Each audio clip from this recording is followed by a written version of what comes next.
borderline pro players that were kind of in and out of the scene. You know, maybe they subbed a couple times or they were looking to get into the scene before some things happen. Uh, some of the players have fantastic names in this lobby, by the way. Anyway, our first map is going to be Dragonshire. Um, and if we're looking at the bans, Volskaya was banned, and Tomb of the Spider Queen was the other one banned. So, you know, really looking to get rid of some of those maps that require a lot of like the rotations and the macro. But we get, you know, then Dragonshire right on the backside, and Dragonshire is a fantastic map for pretty much all sorts of everything. We have skirmishes, we have big fights, there's point control, and there's a lot of macro and rotations involved. Um, so with that, these teams are finishing up this lobby setup, and I honestly cannot be more excited. We saw the Lost Boys win their season last week. I believe it was a 3-1. They had a cheese comp on Dragonshire that didn't quite turn out so well. Order of the Sleeping Dragon, however, I'm not familiar with. I will check their standings right now, actually, and get that locked down for you guys. But I hope everyone is doing well here for this Friday night. We have a double header, actually. We have two matches. So make sure you guys stay tuned. I'll let them know that I am ready to begin this game. And our secondary matchup will be, I believe, between Multiple Smiles and Looking for Work, which is another team where a couple of the players were pro players and they stepped down a little bit once the pro scene dropped, but now they're back for Division S, so I'm really excited.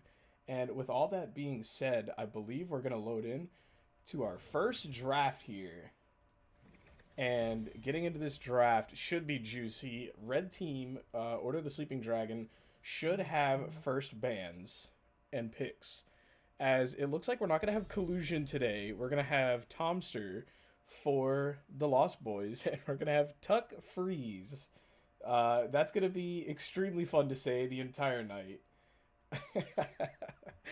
And with that, I want to look at the meta here in the higher levels of play. We don't see as many target bans as I actually think that is one. On Dragonshire, we don't see a lot of Abathur typically, but it's been getting picked lately. With that being said, Maiev, Zeratul are heroes I never expect to see make it through these drafts. Zeratul especially. He just brings so much potential within coordinated play, and teams really do a fantastic job playing around that. So with that being right there, Zeratul is going to be banned. We don't typically see the tank bans or the Azmodan bans that you might see in your games in now Storm League, excuse me, as we see the Genji ban coming through.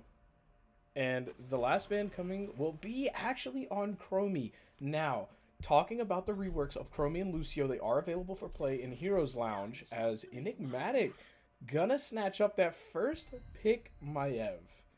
I'm interested to see the Chromie ban. I've played a couple games with her personally, and I haven't played her, but I've had her on my teams, and she does not as much damage as she used to, from what I feel like. Um, she's not that crazy one-shot blow-up hero that she used to be, at least in my eyes. I could have also had a bad one.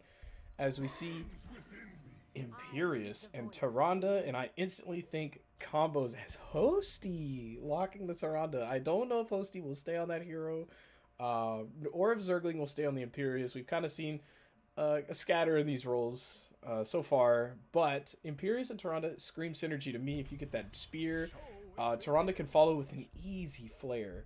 And on the counter side, we're going to go ahead and see the Deckard pickup from OSD. And they're going to go into Elheim's Hanzo, which is also a fantastic pick. I've seen Elheim play that hero before, and it's pretty destructive. But, they have a lot of damage locked down, but they're kind of at the end of the draft part where there can be kind of a tank choke here, as we still see there has to be two bans that go out, and then there has to be a double pickup for the side of the Lost Boys. They could really look to choke out that tank role. And we also have the Johanna ban, so there's that tank ban. Maiev and Johanna are a fantastic pairing. Johanna's also a good ban against the Tyrande, who does get a lot of her healing from the resets that she gets from auto-attacking and damaging enemies. So pretty good ban there. Pretty good job looking out for that as well. And that means that they don't intend to take it, which, Johanna also synergizes with Maiev extremely well. And she just does well on Dragonshire. She can control the wave clear, control the rotations in the middle of the map. She can just press that D, get that Iron Skin, pretty much run away from all danger. As we're going to see Jimmy cast aside here from OSD, not wanting to deal with Jim Laner, the supersized minion. And this is a best of 5 series. As we're gonna see Sylvanas and Stitches. Never in my life would I expect to see, you know, I've watched HGC for all those years, and I never in my life expected to see this come back. And I don't even know if it came the first time, but it's back now, as Sylvanas Stitches are here. And I'm excited. Sylvanas does an absolute insane amount of damage with that dagger build if you get it stacked up enough. So we're going to see the double support coming out in a main tank Maiev. Oh, this is spicy. OSD going into double support, 0 warrior, 2 ranged assassin with the melee assassin in Maiev. That's interesting. I want to see how they make this work, especially with just the amount of damage out from Sylvanas. They just don't have that super tanky hit point pool, but double support has shown oh my goodness, Tuck Freeze with the Valeera, and we're gonna see the swaps come through as everybody's kind of switching around, and we'll see where people land. It looks like everybody on the side of the Lost Boys is gonna stick to their heroes, as we did have the switch between Elhaim and Treebeard. And Elhaim, I hope, was the Hanzo player. I remember seeing it in one of the tournaments after the decision of Heroes of the Storm Pro Scene. I could be confused, but, you know, if someone knows, please do correct me, as we are loading into this game number 1 for Division S, and I am muy excited. I don't know how to say it otherwise, but I am muy excited. This game should be absolute fireworks. Everybody get some hype going in the chat here, and we're going to load into this game, and I do not have a co-caster tonight, and I do not have an observer, so the camera work will be done by me. Please don't bully. I am not the best observer. Hosty Zul'jin, I wish. We all know Yitzo. Yitzo is a pretty wonderful Zul'jin player, but we don't get it today. We get Yitzo's Tyrande.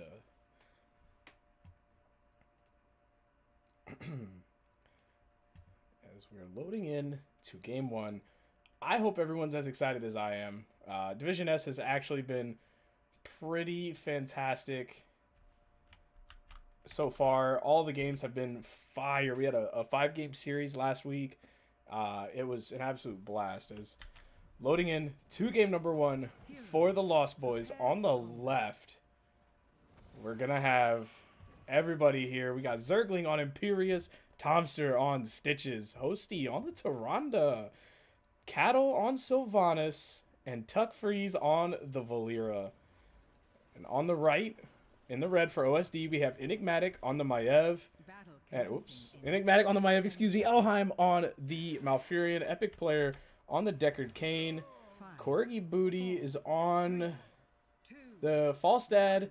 And Treebeard gonna be on that Hanzo.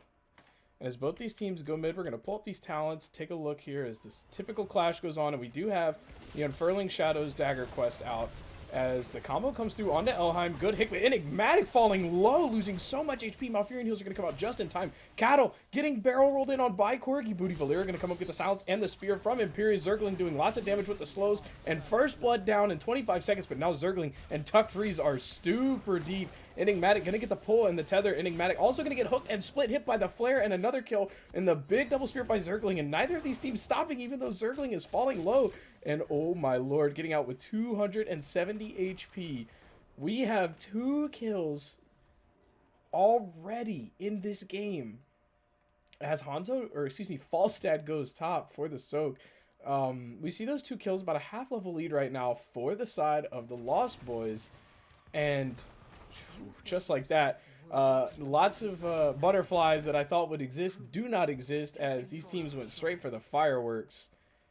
And looks like we get a camp invade out here now. Cattle just gonna do a little bit of poking and prodding on the Sylvanas. Hook gonna miss out from Thompson. We're gonna get the stun combo through onto Enigmatic. Nothing quite coming out just yet. Sylvanas gonna get that wave clear. And the issue I look at with double support compositions is your wave clear. That's the main thing they lack in. You know, Hanzo and Maiev have good wave clear in their respective rights, but they are not. Oh, they're not Stitches and Cattle, and that wave clear is pretty fantastic. But you know, with a Tyrande and a Valera, you don't have that same wave clear either, so actually won't be too big of a discrepancy. As the aggressive barrel roll in by Corgi, not sure if got hit by a spear or looking to get that flyers. We're going to get the slow with 190 HP. We see Lightning Rod come out, the spear from Zergling, and the kill top lane. Good job dominating that top lane with Imperius, or Imperius as I like to call him, putting people on the knife. And yet again, Enigmatic getting the double tether with the roots instantly. Tuck Freeze taking lots of damage from these towers. Gonna get that Sinister Strike out with about 100 HP and live as Treebeard, an epic player, doing a fantastic job. So much range and health down here in the bottom lane. Really gonna hold on to this. Enigmatic doing lots of damage, getting lots of resets here in the mid lane. Maiev is a terrifying hero. Tomster gonna eat the root and the damage from Treebeard. His level 4s come online. We do have play times. We have that cooldown reduction for Stitches. Both points, however, are controlled by the Lost Boys. We do have Dark Conversion, or Possession, has, yet again, Zergling and Corgi booty going at it. And Zergling really getting the better of Corgi's booty, doing lots of damage. Tuck Freeze. Looks like, yeah, first DK. Congrats to the Lost Boys. Sub 3 minute DK is pretty fantastic. As Stitches fell in the bot lane, and I only assumed the call was, hold it, die for it. As, my team had that same kind of response. Looking to get this early DK and really open this map up, but it is such an early DK that it's not as strong. And we see the sprays coming out from Epic. And Falstad dying again top. Excuse me, guys. If they could stop all this fighting, we could focus on the kills, but instead focusing on the sprays, forever the caster cursed. As Enigmatic is going to clear, and here we see Hanzo is the only real wave clear for this Dragon Knight. We do have that auto attack build coming through, but it's actually Redemption Hanzo as well. Looking to do lots of damage with those auto attacks, which will actually chew through this DK pretty quickly. Hanzo has a very chunky auto attack. As I'm trying not to miss any more action. Lord have mercy. 4 kills already as the hook's going to come out onto Epic player. Hosty's going to come through as Deckard gets the slow and the root. Actually going to stop Tomster in his path. Cattle throwing the aggressive Banshees now that it gives those festering wounds. Best way to stack up that Shadow Dagger, and this is where we're going to see it go up as we see the silence. Onto Maiev is not going to be able to throw the Shadow. Dodging the hook with the iframe on the D, but lots of damage regardless coming out from Cattle and Hosty. My goodness. We see the camp pick up here from OSD, but I don't think the Lost Boys are going to let this go without a fight. And, Cattle and company stepping up here. They do have lots of spread damage, but fighting in this choke point against Maiev. Enigmatic getting resets. Going to drop the D, get cleansed after the jump. Cattle going to get pulled into the roots. Not quite, actually. Pull not coming through. They're going to get the silence on to Epic player on that point. Going to hook in Treebeard, who's going to take a lot of Shadow Dagger damage. Going to fall as well. That's a triple kill and going for more. Here, Cattle friends, Tuck Freeze, actually taking lots of damage from the tower shots. Gets out with about 120 HP. Cattle can turn this tower off, and Elheim burns the tap here. Gets the potion, is trying to get out of dodge, but I don't know if Elheim is going to be able to survive here, and surely down goes the Druid. Malfurion has fallen, and all the meanwhile, Zergling has been double soaking these lanes, really pushing in lots of XP as we see a level and a half advantage, and right now, the Lost Boys looking fantastic. Pushing in this bottom lane as we see Treebeard trying to clear this up. And right now, Cattle and Tomster are pretty far out here. We see Corgi with that Taser build, that Bribe build. Gonna take this camp. We see Boomerang and Updraft coming online. Pretty typical for that build. Looking to have that extra mobility with Updraft against that Imperius. Looking to get extra range and extra shielding. I believe it also has extra shielding. No, the shield just lasts indefinitely. So once you do that, that barrel roll maneuver, your E ability, you can really just continue that shielding forever. So, that'll provide a little bit of sustainability, being able to dodge some of the upfront damage from the Imperius as double can't pick up here. As 5 members are looking to this top lane, but they're down level 10 advantage. Tuck Freeze actually caught between a rock and a whole team. Enigmatic going to get the tether, popping the Cloak of Shadows. Fantastic use. As now, with Gorge, Black Arrow, and the Angelic Armaments online, Cattle and friends with a camp pushing bottom. Goodness, Treebeard taking so much damage. Cattle already at 37 stacks on Unfurling Shadows, which is an indefinitely stacking quest. It does say 9,000, but it does stack forever. Tomster does have Gorge. It is off cooldown. Every ult available. The hook barely whiffs onto Enigmatic. And level 10 still not here. As a 2-level lead opens up for the Lost Boys. Imperius is going to hold this top point. There's a camp pushing in the bottom, and we see this lack of wave clear. As fantastic job by Tuck Freeze's Cattle going to get hooked right there. The black arrow comes out onto the back, the silencing arrow, excuse me, as we see the ultimate from Hosty getting lots of resets on that healing. And Tuck Freeze looks like, no, the one arrow delay from Hanzo is going to be there. We're going to get the Deckard Cube delay. Oh, it just barely misses. As in the top lane, Corgi Booty's pushing Zergling back a little bit. Tomster gets gorged. Stitch is just waiting. Treebeard is going to get deleted, and Dragon Arrow was also committed. And right now, the lack of wave clear really showing for OSD. And Zergling is playing dangerous games under this tower. Gust is going to be used. Corgi looks like they might get out here. Enigmatic pulling Tomster under the gates. This DK, however, is just running it down mid with a camp pushing against this bottom wall. Maiev, you can hear those resets going off as she is going to get kicked away, and Zergling joins the fray. And with Sylvanas, you can turn these towers off. I'm not sure if it's been used yet. The hook through onto Treebeard with the immediate flare follow-up, and the spear from Imperius getting out so much damage. And the Maiev resets coming through now, but Hanzo has already fallen 10 kills to 1 advantage. We see that the Warden's Cage come out with a time stop onto Imperius. Cocooning the kill target actually doesn't work out there as Maiev also falls. And, you know, lots of scaling coming in. Oh, my sweet jeez. Oh, my. Woo! Tomster, put it away. Hosty was saying that these games would be rough, but oh my lord, these hook flare combos are showing the exact amount of synergy that you need to pull off all this, all these combos. Is right there. It doesn't come quite through, but Treebeard just losing so much HP. And I think, honestly, 13 kills to 1, the Lost Boys are just running this over as the big 4-man root comes through for Deckard. Enigmatic not able to get the combo out, gonna get silent speared, the Nature's Cleanse, but Tomster has none of that. Gonna take a bite out of crime here, and the Warden goes down. And that is 14 kills to 1 in only 8.5 minutes. The Lost Boys just rambling forward to this core as this camp continues to push bottom lane. And Sylvanas, you know, Cattle not really caring here, going full YOLO mode, just turning off this as, look, that is beautiful. Seeing the flare come out on the hook from Tomster is fantastic synergy. Even if it doesn't hit, it needs to be there, because if you wait to see if the hook lands, then it could be too late on that combo. Fantastic job from the Lost Boys, opening up a 3-level lead, or 2.5, but there's 2 keeps down for OSD, and if you're OSD right now, oh no, Tomster, don't do it. Tuck Freeze getting the vision, but Tomster and Tuck are a little far out here as we see, Hook just gonna whiff there. Good thought, but you know, the main thing is from that angle, you can't hook through this wall, it will stop the hook. As right now with Imperius top lane, they're still soaking while all 5 members are here in the bottom for OSD. Tuck Freeze gonna get revealed, so not gonna be able to have the silence or the stun, but at this point, up level 15 to 12. They can honestly just kind of play slow here, get out damage as they please, as they're going to get the hook onto Epic Player, going to get the Toronto stun to follow, and the armor reduction from the slam. Tomster are going to get gusted, pulled back in, and thrown in the cage. Black Arrow comes out onto 3, as Deckard is still in there. The Forever Kidnap is the big 4-man's Dragon Arrow with so many resets coming out for Enigmatic. Gonna get that blink forward with the Shade as Cattle's gonna blink into the back, putting lots of damage down on the Epic Player. Blinking out yet again as Tuck Freeze takes Maiev down on the front. The hook onto Alheim as the sleep comes out from Epic Player, hitting 2. Treebeard gonna wake up Tuck Freeze. And right now, with 2 members down, this game could be over as the flare comes out from Yitzo, getting the stun. Deckard gonna get speared up and smeared down onto the pavement as 5 members march forward, 18 kills to 1 for the Lost Boys with a 4-level lead.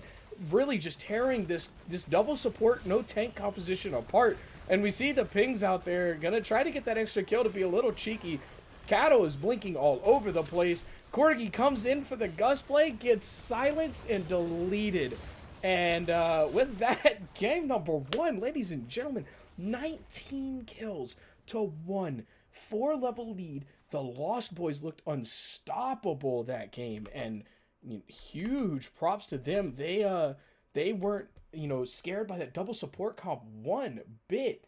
And I think, excuse me as I mishandle my overlays, that was fantastic by them. And we see, you know, the damage numbers about even on top for Cattle and Enigmatic, but the game was an entirely different story. That was electric. They did a fantastic job, and if you're OSD, you have to be a little terrified after that first game, but The main thing is they can't think about that. When they go to the second game, they're going to have to pretty much just pretend that didn't happen, wipe it from their memory, and you got to play the second game, just like it's the first game again. You got to pretend that you're still, even in the series, and it's not a 0-1 split at the moment.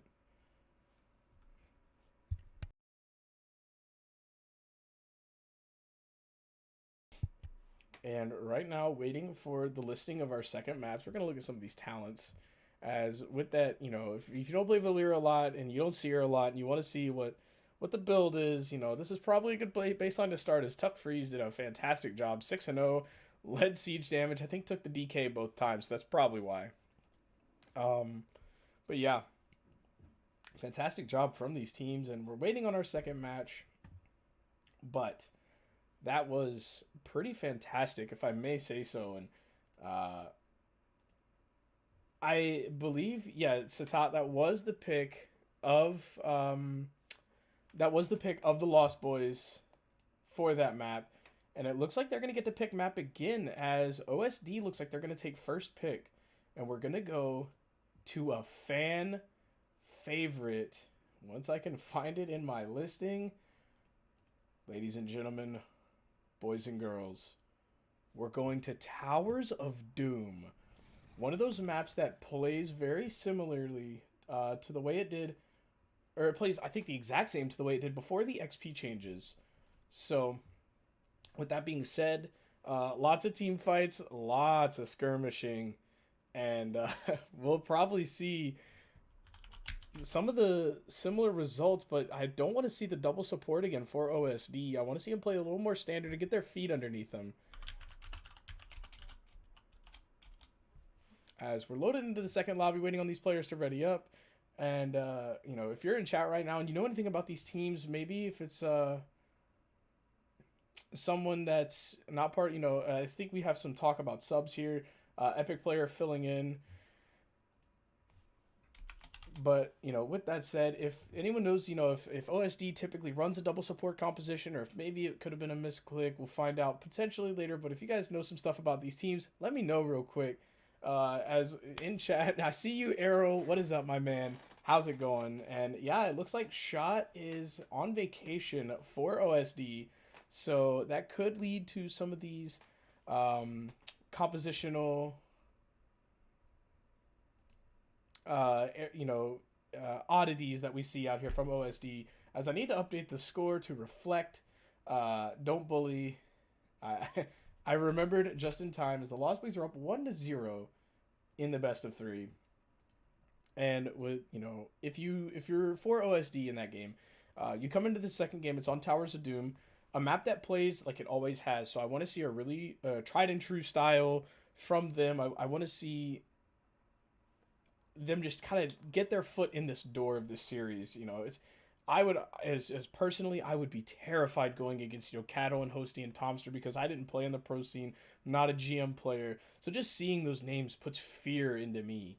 And they've obviously all played together up in Hero League and GM and stuff like that. So they're not as starstruck, but I'm starstruck 100%. I know if I was playing in a game with all these cats, I would be absolutely mortified. So I want to see these guys kind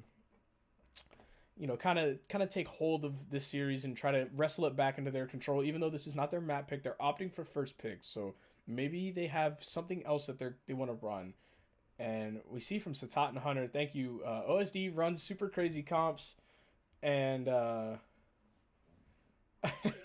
runs double support a lot. Absolutely not a misclick. And it seems like normally Treebeard plays that second support. And we're loading in to game 2. We're in the draft on Towers, and if they run the double support, then maybe they just run it back. We've already seen some double support comps on Towers, and it worked until wave clear became an issue. And the thing about Towers of Doom is usually teams like to run it down bot. And when you run it down bot and you take control of that bell tower, the main thing you want to be able to do is take control of it back. And that's one of the hardest things if you don't have that wave clear comp. Like, Hanzo, his wave clear can be okay, but his ability to siege is not quite, that wowing. It's not like a Greymane or a Sergeant Hammer You know, and Maev's kind of the same thing. She can wave clear, but she can't really just take your structures back. So I want to see something that can take structures back, as we're going to see the Chromie banned again. Electing to not ban the Zeratul yet, as Abathur was also banned on the side of OSD. So Zeratul not being banned by the team that originally banned him makes me think we could see some Zeratul action. And, you know, last game we saw Tuck Freeze. My goodness, I hope I don't ever mess that up. We saw Tuck Freeze on Valeera playing kind of like that stealthy ganker setup hero, and possibly could see that again, as Zeratul actually is going to be banned. They need to pull out the Chen for the win. I 100% believe that arrow. If they pulled out Chen, I would be very happy. Leaking scrim. Don't leak scrims, guys. Everybody, don't leak scrims. It's not a fun thing. Teams will be sad, as Epic is gonna bust out the Ana.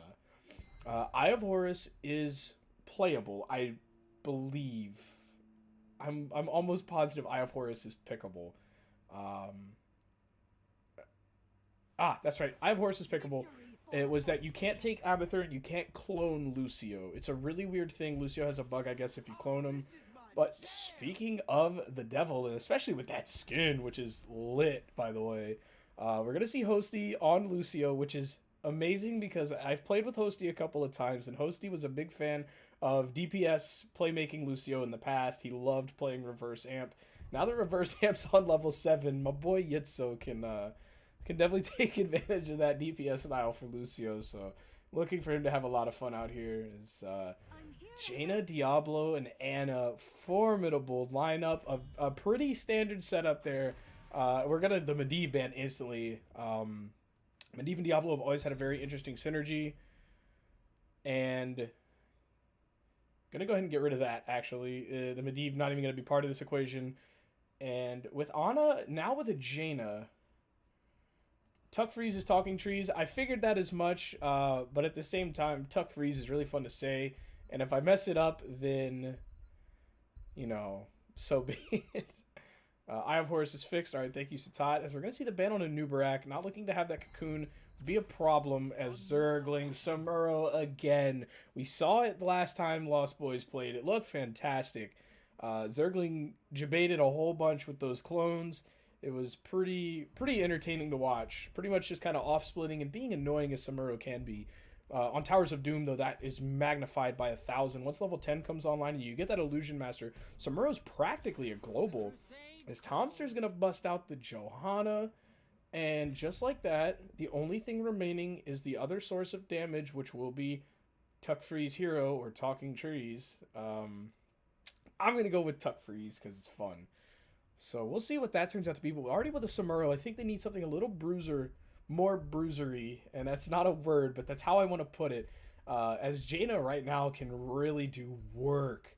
And with one full combo, pretty much one shot, as Enigmatic whips out the Lunara. And we got Corgi on the Imperius this time. Imperius should do, I feel, pretty decent into Samuro. Just lots of sustain from that hero. Samuro doesn't have any sustain outside of globes and that well tap. And the wave clear is pretty decent from Imperius. Lunara with that poison as well. Will be able to reveal the clones of Samuro. Not sure if that's the intended purpose. Also, she just gives fantastic vision. Has lots of damage. And, you know, looking at this, and they're going to... Double support is going to flip sides. And now we're going to get it for Lost Boys. Oh, my goodness. Samuro sleeper. Yeah, pretty much. With this, the double support switching sides, now we have pretty standard on one side, and the other side is a double support with a Samuro. Lots of, you know, damage coming out from Lunara, and the slows from Lunara and Jaina will be absolutely fantastic. But, you know, with double support, those poisons aren't going to be as impactful as they could be in games with only a solo support, especially if it's like an Uther or something of the sort. But yeah, Samuro looking to go top, and here we go. Finally, we have a high-level Twitch chat. Platstorm League Gods. Yeah, Samuro's just going to pretty much go top and just smork down that top lane on Imperius. We'll see the build Zergling goes with. Last week, or 2 weeks ago, excuse me, it was actually a pretty interesting build, not going into Way of the Illusion at 1, which was the build for so long. As loading in, To game number 2, we have it on the left, the Lost Boys. Zergling is going to be rocking that Samuro. Cattle on the Sylvanas yet again. Tomster tanking it up front with Johanna. Hosty zipping around the core on Lucio. And Tuck Freeze, Talking Trees on the Karazim. And on the right, for OSD, we have Epic Player on the Ana. Corgi Booty on the Imperius. Enigmatic on the Lunara, as we see. Elheim on Diablo. And Treebeard on the Jaina. Enigmatic only knows how to play Lunara. And yeah, Treebeard does play practically everything. I've watched his stream. As we are going to get Way of the Illusion and the Unfurling Shadows again is Cattle, feeding alert as Cattle barely going to get out. The double support actually absolutely fantastic for saving Cattle in that situation.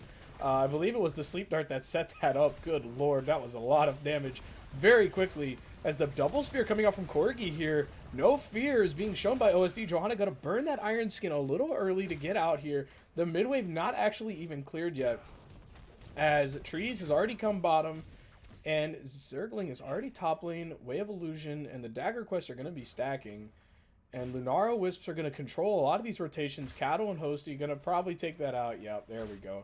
As long as it sits in a bush, it's going to get a little bit of extra vision, as we're going to see the early camp pick up here. And Cattle following the magnet is what I'll call it. I can't call it the rest of what I call it, but following the magnet into the bush. And we see the invade coming under from the Lost Boys, and we're going to have a 4v4 down here in this lane as we see the help pinks coming out in the double support comp. It's not going to be able to do much damage yet, as Elheim actually getting chunked. Excuse me. I disrespected the damage here as first blood goes down. Talking Trees out here beasting and feasting on this Iron Fist Karazim. One Punch Man, and oh my goodness. First blood, a camp invade at a minute in, and a half a level advantage as Zergling is rotating furiously through these lanes. It's Enigmatic. Oh my, you were at the gate. Whoa. And the B-steps from Tomster getting cheeky with it. As we can see that this game means a lot to these guys. Zergling is already back top lane. Monkey King just bouncing around. And just like that, 2 kills down. Tomster, though, dropping the B-step. That's what I like to see. That's it's definitely one of my favorite things to do in games where you know you're being casted. Is get a little extra out there. We're gonna see the spell armor out from Samuro, looking to really be able to survive that Jaina. As Zergling chasing it down out here, and you know, the camp pickup now gonna be on the side of the Lost Boys, Cattle and company. Gonna take that over while Tom's just gonna back right in the middle of the lane. Tomster gonna get AFK warnings here soon, as gonna clear this wave. And already a man after my own heart is Tomster playing the world's most boring hero in Johanna. As the triple altar phase is spawning here, bottom soak was missed, but Lost Boys were already up. It's not saying they can afford to give it up. As Talking Trees really low as the double sleep grenade going to put 2 to sleep. Tomster getting the big condemn onto 3. Going to get the blind onto Jaina. Excuse me for the jump in the camp. Elheim taking lots of damage as we see the physical thing out there from the spirit from Karazim, as Elheim's going to pass away on Diablo. The sleep dart comes through onto Karazim. Possibly the only one that's going to be able to help chase down Enigmatic on that Lunara and trade that kill out. But down here with Sylvanas, yet again, turning off these towers, getting that value. Zergling getting the cap on one side, using the image transmission to blink over the other. Is going to have the clones all come out onto Corgi, who's going to have to get assistance from Enigmatic. And the 2 cap is already completed. Zergling, yabba dabba, derping right out of there. Not taking that fight 2v1 against Lunara, who can reveal. As we're going to see Siphoning Toxin here. Not Nature's Advantage, or Nature's Culling, I believe is what it's called, where it does extra damage to non-heroic targets. As the dive in the bot lane continues, and Treebeard getting killed by the fadeaways of Hosty, who went into Accelerando and off the wall. So not electing to go into that that party mix, which we see to get that increased range on the healing. And then we're going to get the reverse amp, as I call that. Corgi Booty actually falling dummy low here by the gate, as the reverse amp's going to come through doing pretty much nothing. And just like that, we see about a level advantage as the camp invade looks like it could be here again. And if you're OSD here, this is very troublesome. But Towers of Doom is one of the maps. Is the big double spear on the backline from Corgi not having any of it. As the Blizzard's going to come down, Condemned going on to 3 or 4 members. And already burning the Iron Skin. Is Tomster falling super low here, as this is a 5v5 finally. But the members of OSD are actually very healthy and pushing out the rest of the Lost Boys, and they finally take their first kill of this game. The B-Steps came back out. We see it here. Enigmatic getting cheeky, and yeah, Johanna boring. Exactly. Johanna is boring. You pretty much step into every skill shot possible, and you press D sometimes when your health falls low, and when it falls really low, you press 1. And then you're full health again, and then you repeat the process every 20 seconds. But just like that, we have another altar face spawning, and Way of the Illusion is done for Zergling, who also went into that Phantom Pain, looking to get insane amounts of burst damage out here. As the flashlight does come through from Tomster, that choke point very good for Jaina, but Blizzard is now down for a couple of seconds. Tomster taking lots of damage, presses D, and is now going to do Johanna things elsewhere on the map, as Zergling can blink in with these illusions, and just like that, we're going to see Zergling here. This is now a 5v5 as Elheim taking lots of damage. Corgi going to get the stun of the back with the boot by Hosty right on time and on target. The double slow from Johanna, looking to get that punish quest, or subdue quest done, excuse me. It is punish, is the name of the ability, but you have to hit 4 with it, but you still get the slows if it's 2. And we're going to see the zoning out here. Epic player not going to get the cap, going to get the sleep instead. Hit by the Shadow Dagger, but no spreading. As Corgi falling dummy low up here on Imperius. Going to get the spear out, but the follow through. A kick, a punch, and a swift demise for Imperius. Talking Trees showing it out on the Samuro, or excuse me, on the Karazim, as we're going to get the double sleep dart out. The reverse amp going to do a little bit of damage, but Hosty going to get flipped and boop Elheim back to his death. The Lord of Terror falls, and that's 2 kills here. And with a Sylvanas who can turn the towers off. Which, there we go. The tower turn off is here. I want to see if maybe they can cap this tower before they like to cap this, but it looks like Talking Tree is going to go ahead and snag that altar, get the 4 shots. Don't want to really overextend here if you don't have the damage to siege this down. And Cattle blinking in with absolutely negative amounts of fear. Talking Tree is going to go deep here on Enigmatic, but not into the kill zone, as level 10s are online. As we do have the Illusion Master from Samuro. Talking Trees is going to go into the 7-sided, as I 100% expected. Wailing Arrow from Sylvanas, Blessed Shield, and Lucio is still holding. Don't know if we want that high 5 yet. No, we get the sound barrier. High 5, as Zergling is going to blink in and get the soak. Yep, fantastic job. Basically utilizing the global that Samuro has now. Can rotate instantly between these top 2 lanes, as 2 members are going to take the camp for the Lost Boys. And 2 members are going to defend the bottom. But all you need right now for OSD is level 10, and we have it. Now their combo comes online. We're not going to get the Ring of Frost.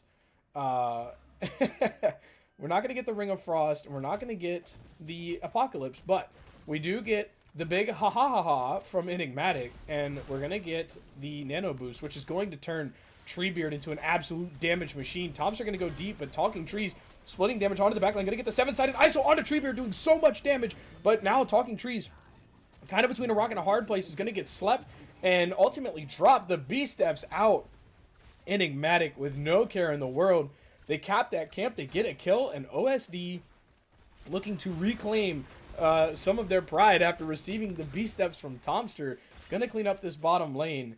And just like that, they're going to look like they're wanting to take this bottom tower back. Corgi Booty coming in with the dummy thick flank, and Tomster has already burned that Iron Skin. The boot instantly coming up, and we're going to get the flip, the negative healing grenade, and Tomster going to burn the Blessed Shield. Also, we're going to see the Sound Barrier coming out from Hosty, looking to get that movement speed as the big slows out from Tomster secure their ability to go home safely, but Zergling with the sneaky, breaky, and ever so cheeky cap with those clones. Flashlight coming out to stall. We see the monkeys pushing in the top lane. Samuro's going to go back to doing Samuro things as the huge double spear is going to come out. Elheim with the double kick in onto Enigmatic, and then the 7-sided coming out onto Elheim, doing so much damage with that percent, as we're going to see the Blizzard coming down on that point of return for Karazim. The hippity hop out coming through from Enigmatic, as immediately clones are going to be burned here from Samuro, who's going to get the finishing kill onto the top. Zergling juked the caster. Corgi falling low. Sylvanas doing so much damage as Hosty and friends keep pushing forward with no mana left on Tomster or Cattle. Nano Boost comes through, and that Elemental is going to do lots of slowing, but they lost somebody previous to that fight.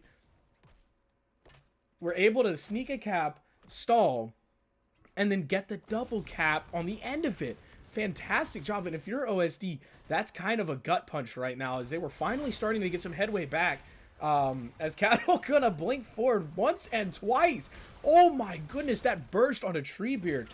This Shadow Dagger build is quite impeccable. And right now, I think it is a bug with the Samuro, as Zergling took mid. I honestly have no idea what's happening. I can't follow Zergling. He's everywhere. You're gonna have to excuse me for that. As a Samuro player myself, I can't even keep up with him, as this bottom fort is gonna get turned off by the Sylvanas here.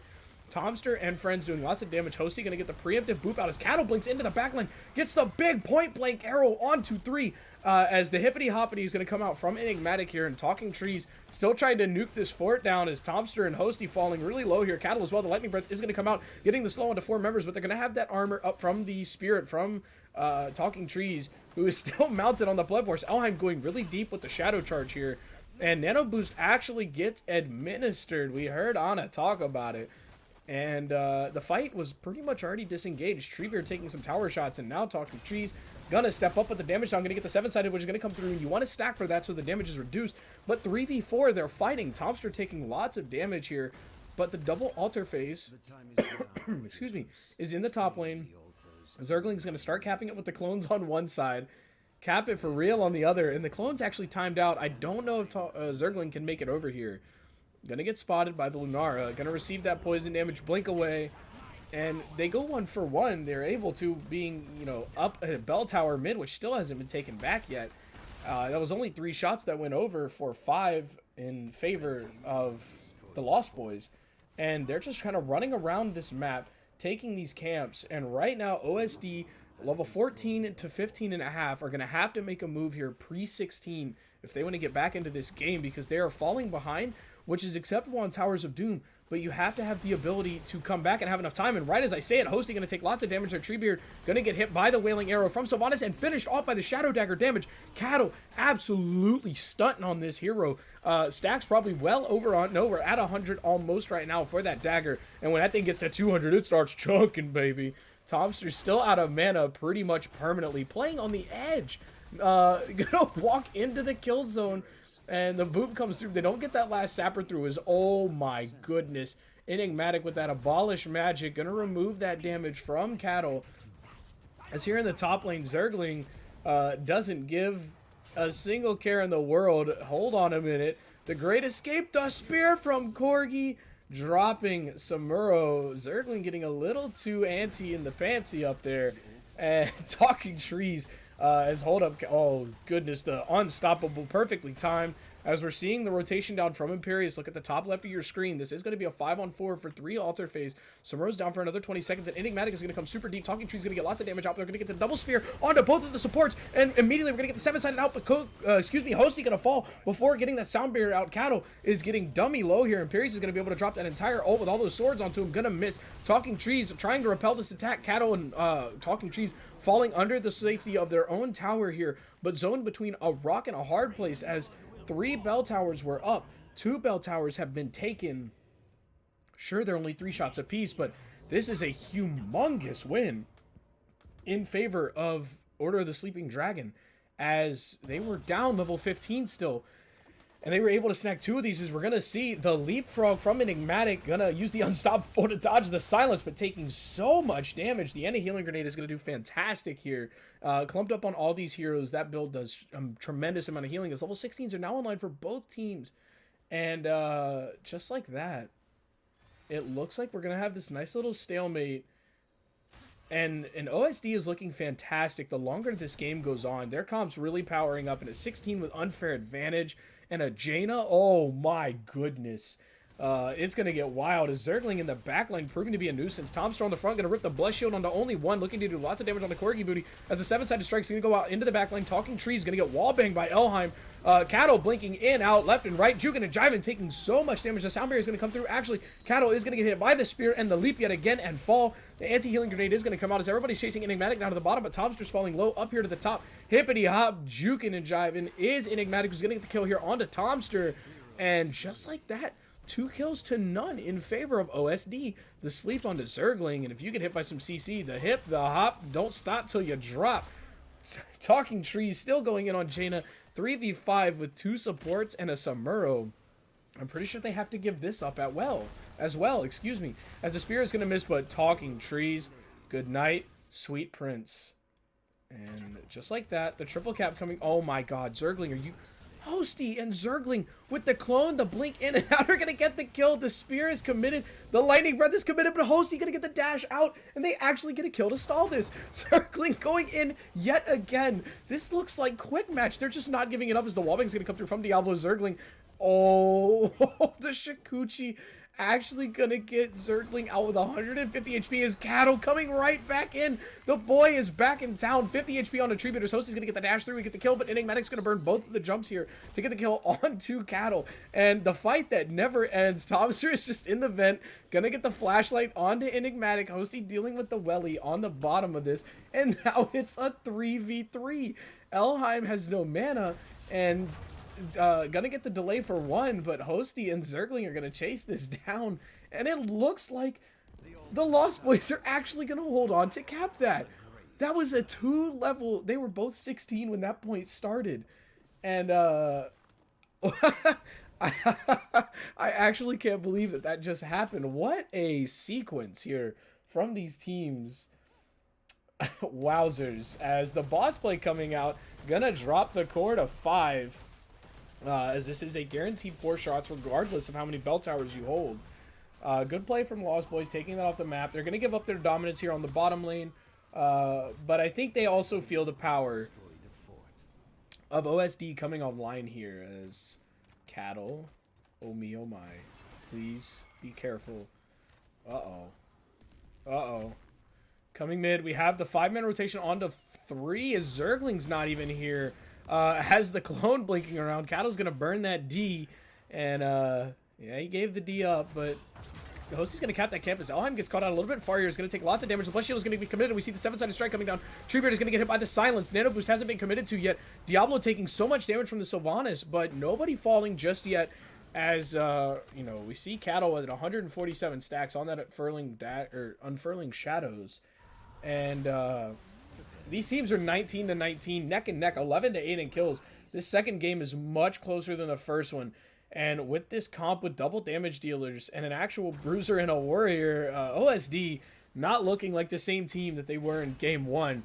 Tomster are going to put the damage out here onto Corgi, who's receiving hits from everybody on the team. Forced to pop that out early as the anti-healing grenade's already going to come out. Corgi will be taking lots of damage from that dagger from Sylvanas, as we have a single altar phase here on this map, and no real crazy ults available yet. Blood Shield will be back online soon. Corgi Booty taking lots of damage, so we're going to get the charge in from Elheim. Going to get the flip, the wall bang, and Talking Trees is going to be able to get out. Burn that 7-sided Nano Boost does come out, and we're going to see the damage trying to come through from the Jaina. As Silence Arrow not committed to yet by Cattle here, not ready off the cooldown yet, but so much spread damage coming through as Tomster is falling extremely low. We're going to get the healing out from the Lucio. Zergling has to disappear up here into that top at about half HP, and just like that, it looks like OSD is going to be able to push the Lost Boys out as Cattle going to blink, and the Abolish Magic from Enigmatic is actually going to remove that Shatter Dagger, so Cattle's not able to get that extra damage on it. It's going to get deleted against the wall. Fantastic outplay from Enigmatic, really stunting on this hero. Probably, I think, plays a fair bit of Lunara. Zergling comes through on the top flank. Is going to get the huge chunk delete onto Ana in the backline. Enigmatic also falling low. Going to get the unstoppable hop, but the wallbang actually misplaces Talking Trees, which actually ends up killing Enigmatic. And just like that, we're going to get the follow-through damage continuing onto Treebeard. Is going to pop that ice block as Talking Trees is actually going to fall here. Jaina still goes down. Anyway, Diablo sitting dead still, dropping that lightning breath as Corgi Booty tries to get the spear and delay the inevitable. Gonna get lots of damage out from that. Angelic Armaments falling low, getting lots of swipe damage. Zergling is 100. Oh my. And Storm Shield level 20 from Tomster? Question mark? No indestructible? Zergling is gonna yeet on out of here. Using the clone to back, leaving the clone here so that he can teleport after he's full health to take this camp. Fantastic. Yep, there it is. The blink to the clone to get full health. Corgi gonna take a look at this. Getting caught out as level 20s are through online. We have Impervious from Imperial. The spear through the wall doesn't quite work. I saw that, Corgi. We do have Wintermute, Boundless Strides, as we're gonna have Bolt of the Storm. And yes, OSD did go to the bottom altar, and so we do have the Blinded by the Light, the Storm Shield Town out from Johanna, essentially. And level 20 is online. Diablo is going to take the Hellgate and the Nano, but we're going to get the Hellgate immediately popped there as the big damage coming out from Cattle. And the Blessed Shield also committed to there, and the kill instantly is the triple spear, but it's onto a clone. Corgi Booty is now up some kind of creek without some kind of paddle. Going to have to pop the armaments here, getting the swipe as Jaina falls up here to Talking Trees as the fight rolls on. Talking Trees actually getting the solo kill onto Treebeard, and that is going to be the final shots of this game going through. The Lost Boys started slowing down a lot towards the end of that game, but that is going to be GG. Game number 2, and wow, that game was much closer. I think had OSD not been as far behind as they were, they could have come back and taken that game. They had a fantastic late game power spike with the Lunara and Treebeard on Jaina. You know, having those slows, having that synergy between those talents is, my chat won't go away, and I wish it would. There we go. Unfair advantage is actually fantastic when paired with a hero that can get slows like the Diablo and such. But just like that, that is the end of game 2. 17-10 in kills. And the levels were pretty close, especially after the Lost Boys actually took quite a substantial lead in the beginning. As it looks like OSD is going to elect to go with first pick again.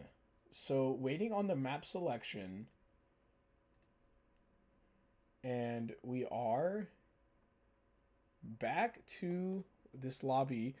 And I honestly, that game was so much closer. Cattle did 96,000 damage on Sylvanas. Not sure what the dagger quest got stacked up to, but it was high. And that was a pretty fantastic showing, as we're going to get the map pick coming out here from Cattle and Friends. And we're going to one of the newest maps in the rotation. Garden of Terror. That's right. We're going to the place where the Vikings have been known to run rampant. Garden of Terror is a terrifying map, and we saw Zergling last week or 2 weeks ago, whenever the last cast was for Division S. Played that Samuro, and yeah, they did a fantastic job, pretty much doing the same thing they did that game. They rolled around, they had someone soaking, which was Samuro, just basically rotating between every single lane, and you know, and that was fantastic.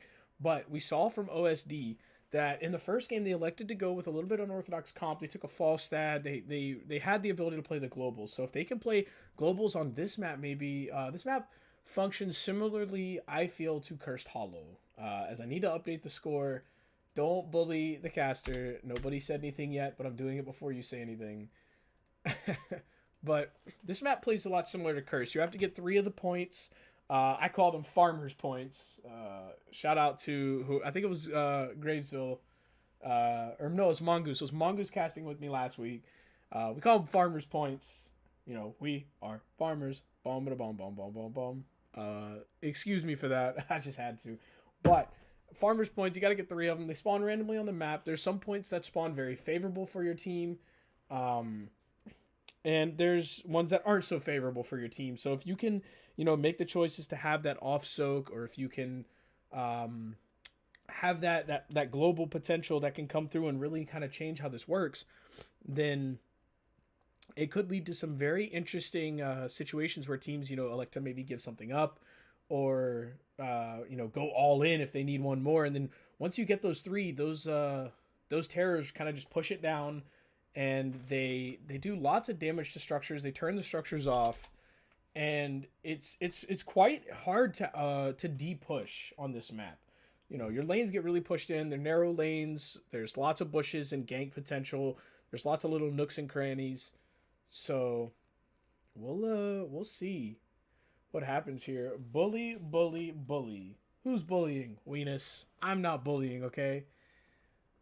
Nobody's bullying out here. And do any of these 10 play Vikings? I don't know. I honestly haven't seen any of these players play Vikings before, but we're in the draft. We're here. Everybody, for game 3, who do you got? Drop it in the chat.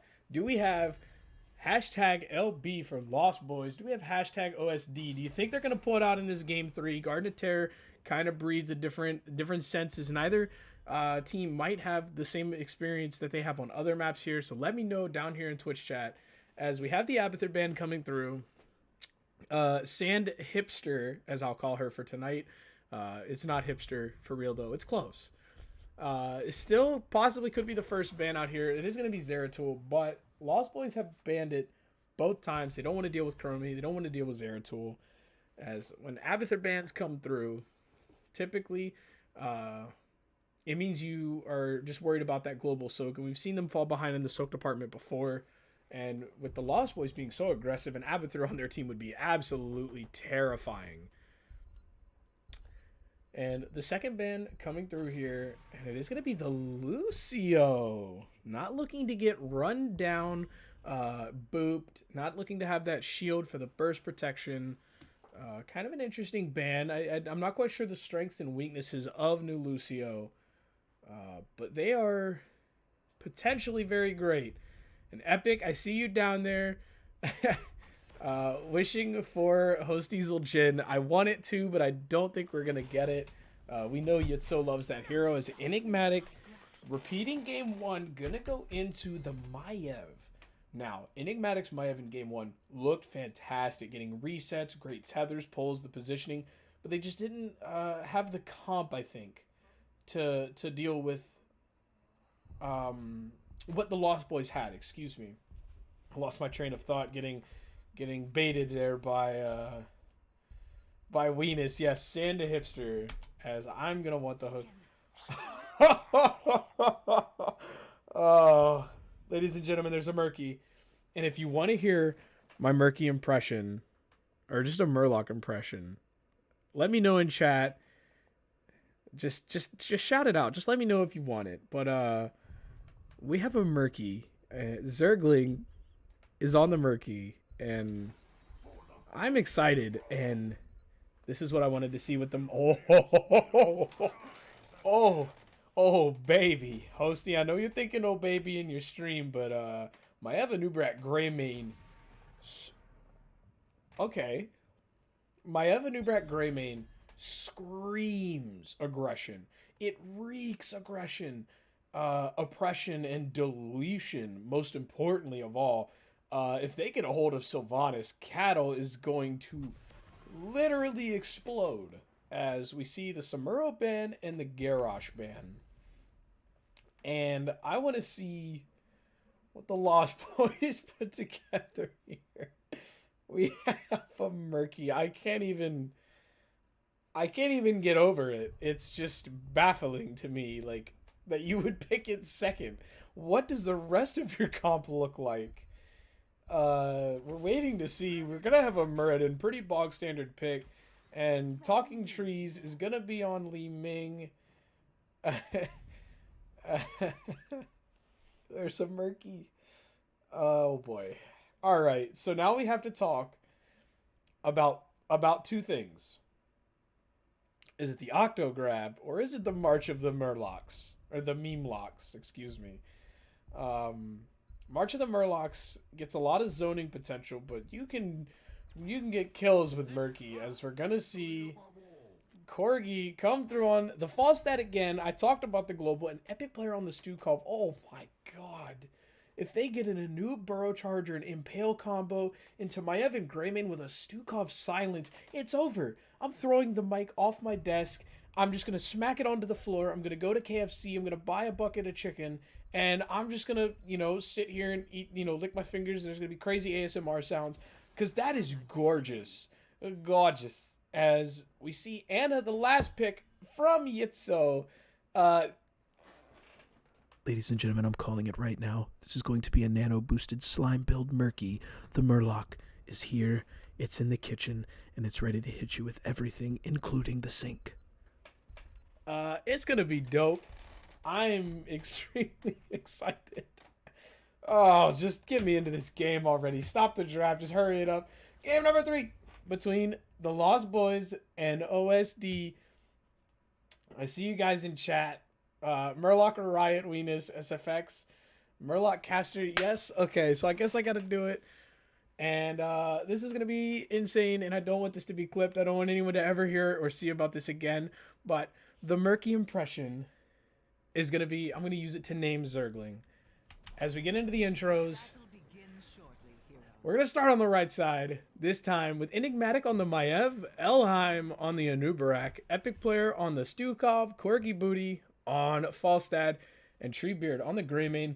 It is Order of the Sleeping Dragon. And on the left, Cattle on Sylvanas, Tomster on the Muradin, Hosty on the Ana, Tuck Freeze, or Talking Trees on the, on the Li Ming, and Zergling on the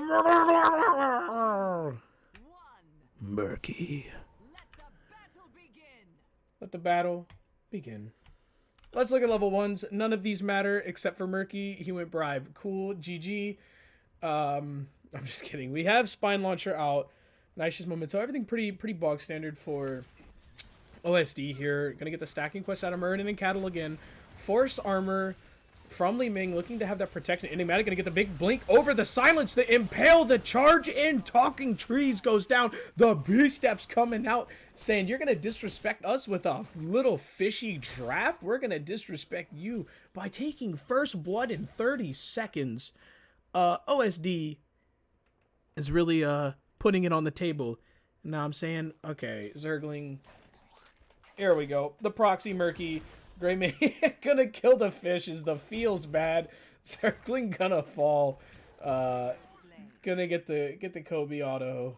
Treebeard as the rotation bottom. I'm sorry I missed it, but there's a Murky and my attention's going there as we see the cap coming on this camp from OSD, and you know, with a Murky on the field who you can just kind of bully with a great, not even gonna not Zergling's pufferfish gets killed by the towers and doesn't even get the wave, and that's what he has to do, is he has to kill the wave with pufferfish to get stacks. Oh my goodness, Zergling is not having fun this game, I can already tell. Top lane's getting bullied. The wave clear is not as tremendous without Sylvanas here, so we're gonna see what happens. Lady, I'm sorry, I cannot keep a professional attitude with all this murkiness going around. As Zergling is going to continue to do fishy things. We're going to get the sleep out. Treebeard doing lots of damage. The burrow charge in onto Murky. Tomster getting the stuns out here as Enigmatic is just in the bottom lane doing camps. And this top Bruiser camp is still actually pushing, fighting in the spell armor against only spell damage. Is proving to be kind of a bad thing for the members of the Lost Boys. Hosty going to get out all these heals from over the wall in a relatively safe position. Zergling falling low. Cattle finally gets up here and gets to cleaning up this camp, but Enigmatic is taking the giants of the Lost Boys, and we missed. Stop. I see it in chat. Get it out of here. I am on a 1 minute delay, so I'm a little delayed to responses, but good God. There's a Murky. Enigmatic snatching camps like dirty weaves throughout the shade. Didn't teleport to us a little early. And just like that, the first point is spawned. These giants are going to defend it as Zergling is going to be taking this camp. And I would love to see Corgi fly in here and just steal this. As we're going to see the damage. No, not clip this. I wish. I said please no. Never clip it. That was my only request as Cattle dealing with these giants in the bottom. Treebeard is going to get this cap. Orb going to get blocked by a sleeping Elheim. Nippy Nap Heart Attack. Zergling back in the top lane as, oh my goodness, Cattle. Oh baby. Oh, sick juke in there from the dance instructor, Cattle himself. But with a Greymane and an Anub and a Maiev, you can literally just go into one of these lanes, alt-tab out after right-clicking or attack moving onto these forts and these keeps and do whatever. Murky's going to fall in the top lane. I'm not really surprised about that. We're going to get the stun combo onto Talking Trees, who's already going to get the blink out. It's already been pulled by Enigmatic's tether. The back lane is getting beaten up by Tomster from behind. Talking Trees is actually going to survive here. Enigmatic falling low, going to get hit by the sleep dart by Hosty. Yitzo putting people to sleep here. The dodge from Enigmatic, no harm, no foul. Murky getting engaged on in the mid lane. And Zergling Going into the slime quest. Is this the slime nano murky? Oh my goodness. This is such a meme, and I've done it, and it's disgusting. It's absolutely, I hate it. I hate when it happens to me. I hate when I do it and I win. I feel disgusting. And oh my god. We see the B steps coming out. There's a Murky. Everybody knows this is a meme. Murky dies again in the top lane. And right now, with a level lead, you know, Order of the Sleeping Dragon's doing a fantastic job adapting to this thing right here.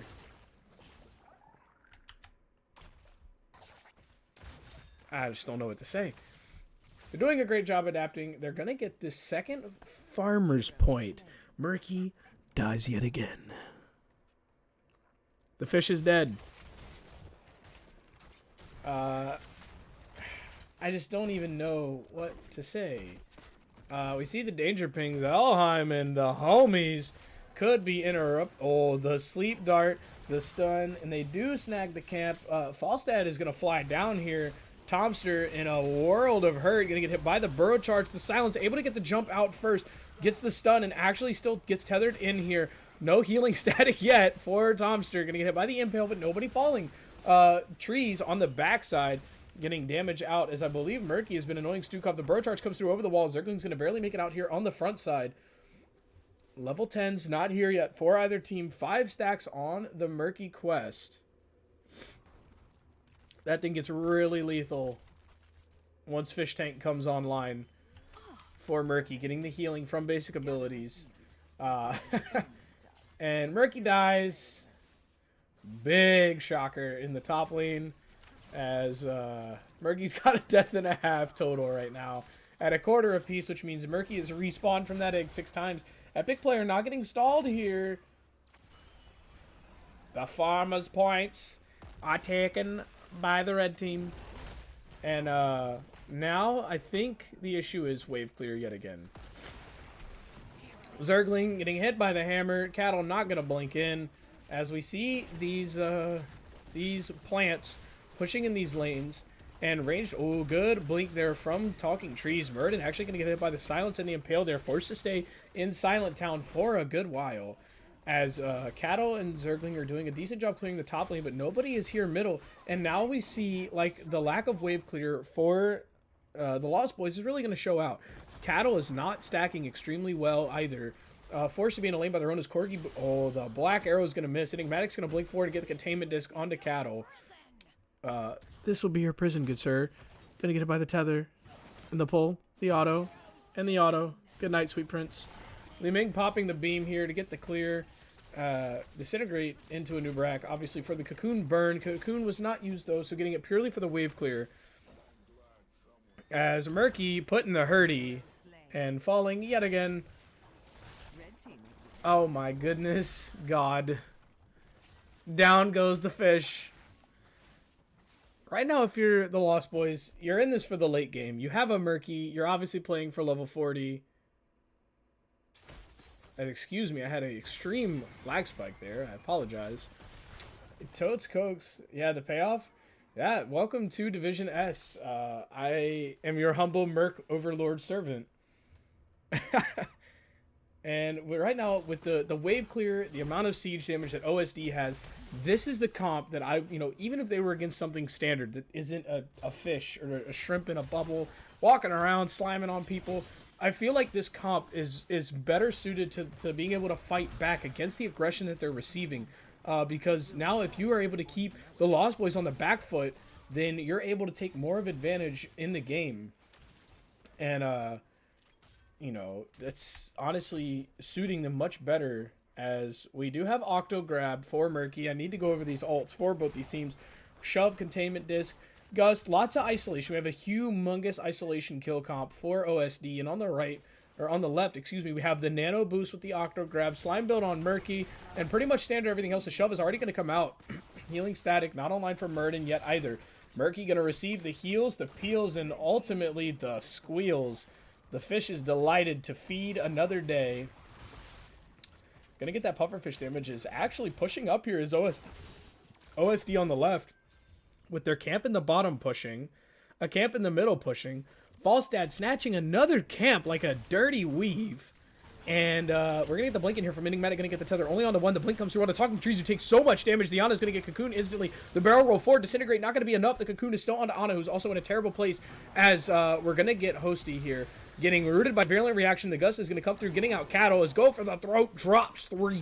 The fish is doing fishy stuff no more. Murky using that egg for the global to go back top lane. 10 million IQ plays from Zergling as OSD is really showing out here with this hyper aggression comp into mostly the same comp. The containment disc is going to miss. His avatar gets burned. The silence does come through. And with game number 3 possibly being the last game, OSD not playing around here. They drop the first keep in 10 minutes. They have pressure in the bottom lane. Nubrak taking lots of damage. Elheim not going to fall here. The Spell Armor is fantastic. Murky in the back line going with Rejuvenating Bubble, not the fish tank. So we'll see how that works out, as I don't think we've seen the nano combo yet. Cattle going to get the big... Oh, the Burrow Charge. Maybe anticipating the Cattle blink forward as every player's going to turn to drop the silence. Stormbolt not quite getting the value. And just like that, bottom keep loses half of its health. And Murky's just kind of running around. Doing hood rat stuff with his friends. 15 to 13. Now 16 to 13. Leaving. Talking Trees, please, not like this. Zergling continuing. I love Murky so much. You get some drastically different Murkies off these two tutors. Yeah. Yeah, that 13 not going into fish tank is kind of upsetting. I feel like that would have worked way better. As Anoop's going to Burrow Charge Dummy Deep. Going to get the pull on the Talking Trees after the blink comes out. Going to get the healing grenade out from the Ana. It's going to turn around and get the nano boost for the cooldown reduction. Going to be able to get more blinks and mana out here. Toms are going to do a lot of damage in that backline. Really disrupting the flow of things forever. Falling low. Going to get hit by the Virulent Reaction from Epic Player. Fantastic play from the support of OSD. And the playmaking isn't done. Elheim going deep. Going to get hit by the Sleep Dart as the Gust back onto Hosty. Actually going to get pulled back and go for the throat. Getting a kill to shove onto the wall for Talking Trees. Who's going to get the blink over this bottom wall. Lucky for Trees, but with 2 down and the only thing on your team left is a fish, this is going to be another keep falling in favor of OSD. 9 kills to 1 in 12 minutes, and it looks like they're not done. Going to go blink forward onto Talking Trees, not able to get the combo out. Big damage coming through on from Li Ming with that Disintegrate, but now with members respawning, it looks like OSD is going to back off and gonna pop the grab and instantly die to the Hammerang. Falstad doesn't play, and just like that, it looks like the core defense is going to be here, but 3 objectives, or excuse me, 2 of the 3 keeps have been capped, and they only have 1 farmer's point right now, so, excuse me, with this, a 2-level lead for OSD. These Giants that Murky stole are going to get cleaned up here in the bottom lane, and if I'm looking at these level 16s, I don't know if it'll be in time. It will be in time enough, 15.5 to 17. But this is going to be kind of a close balance here. You know, 16 to that 18.5, 19 mark. It's going to be a tight window where the Lost Boys are going to have to really put their foot down on this game. And with the Sylvanas, they're putting a lot of pressure onto these mid towers. And just like that, it looks like they're going to back out. Getting a little bit of value. Not quite 16 yet. Zergling should pick it up off this top wave. Poof. 16. Uh-oh. Not the fish. Please, not the fish. God tier bubble from Zergling. Unfortunately, the fish is going to fall. Another kill on the pufferfish. Murky goes down. Not Rap God. Oh my goodness. I hear it every time. Rap God. Also, feel free to clip your favorite Rap God moments so we can make a montage at the end of the season for NGS. I need to buff up my caster profile. As the 3rd point is getting capped here by OSD, looking to take a commanding lead here Black Arrow comes through, gonna get the silence, but Anubrek's gonna turn around as Thompson's already gonna get out the Avatar, gonna get the double hit on the healing static as the grab is gonna come in through Murky. He's unstoppable, gonna get the reset number 1 for Li Ming onto Maiev. Maiev is down, they have no combo potential, but a Muradin falls on the other side. Li Ming gets cocooned, Murky gets splattered. Cattle's gonna blink all the way through Talking Trees, and Cattle gonna get the big split. Talking Trees not gonna have another blink available. Go for the throat, secures the death of Li Ming, and just like that, the triple kill yet again for Greymane, able to go for the throat resets extremely easily off that Murky. Corgi going to take lots of damage here as Cattle and friends, and the 10 million IQ burrow charge from Elheim going to get Cattle on the back half of that blink. Not quite going to have the damage output to secure the kill here as Cattle's going to blink in yet again, looking to get so much split damage out. Going to get Virulent Reaction rooted in there, not able to blink out through that previously launched Banshee wave. Murky gets Stukov stiff-armed up into the cheap seats. Shout out to Haloran for that one. And just like that, the Virulent Reaction onto Muradin. OSD look like they're going to take this first game of the series, or their first game of the series. Li Ming with the core defense here. Treebeard on core, getting out the damage. Greymane is almost unstoppable. Cocoon comes through. GG, game number 3. Good turnaround from OSD. Let's see if we can build on this momentum. Wowzers. You have to excuse me, I'm a little sick. It's cold up here in Alaska, so kind of getting something, but I'm here putting on the show for you guys. So we have the scoreboard up. Zergling on Murky, a quarter of each, or excuse me, only recording a quarter death each time he actually dies. Died 4 times, times 4. That's 16. All right. NA math me if you want. That's 16 deaths on the fish, and a quite impeccable turnaround game from OSD, even if it wasn't to a bit of a meme machine. Meme machines are sometimes the scariest things to go against. So good job by them being able to turn around. And it looks like we are going to have the next map pick up here from... It looks like it is going to be Infernal Shrines. And let me go ahead and get that set up, everybody, as we get here into our next game. Going to Infernal Shrines. The map pick of the red team, OSD. And make sure we get this updated real quick. We're going to Infernal Shrines. And yes, for those of you who wanted to see more than a 3-game series, we absolutely have it. It's been one heck of a show so far. I like seeing the Murky picks, but we see the problems with the Murky picks because Murky can just die. But shout out to Weenus. I'm not looking at that clip.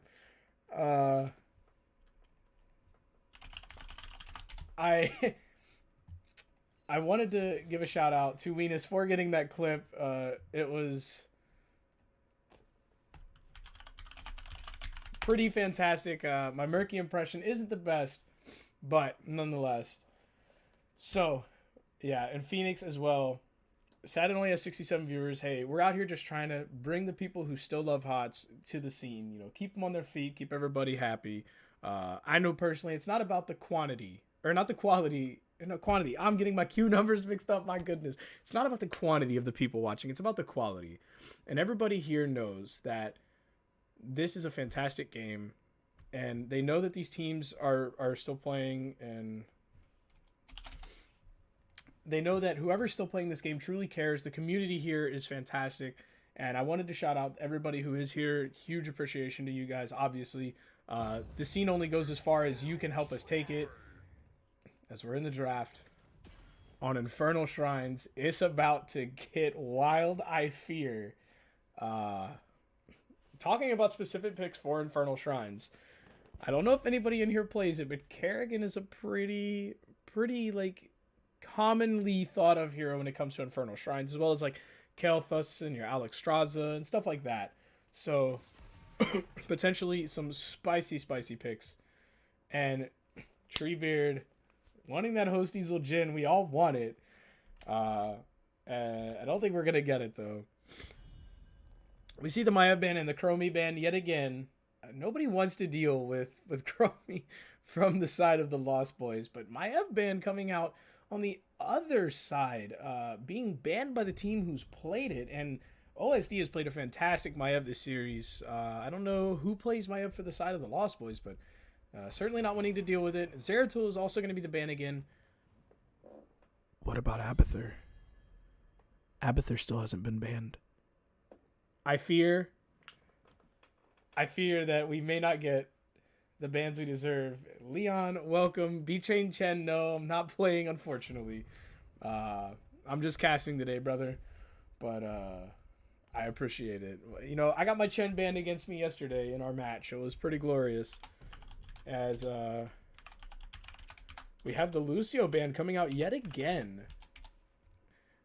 And we saw it in the last game, and you know, obviously, if you've banned Lucio once and you now have a 100% win rate with Lucio banned, thinking face, what do? Ban Lucio again, surely.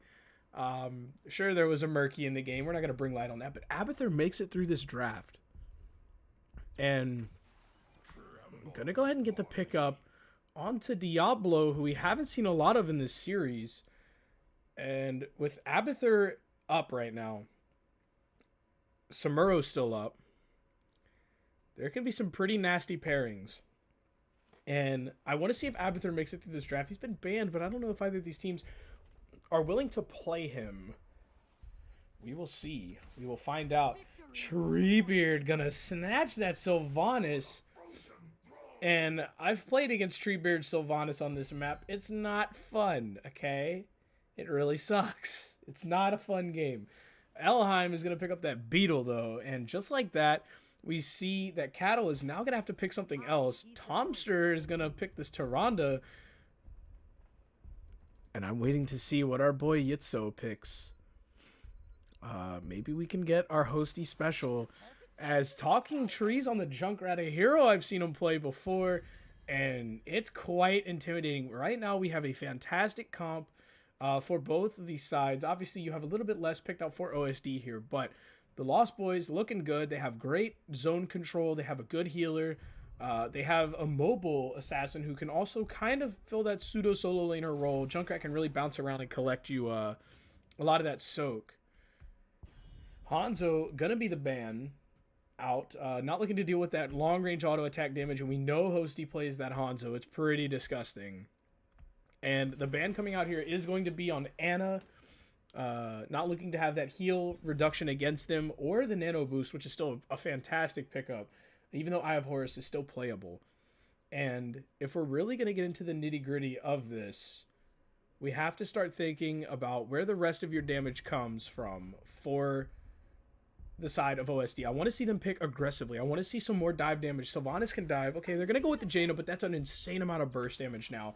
With another great support that has tremendous amounts of CC. They're going to get the Burrow Charge into the roots. With all the damage coming from Jaina and Sylvanas, they can blow anyone up, even the Diablo. And Junkrat and Tyrande, forget about it.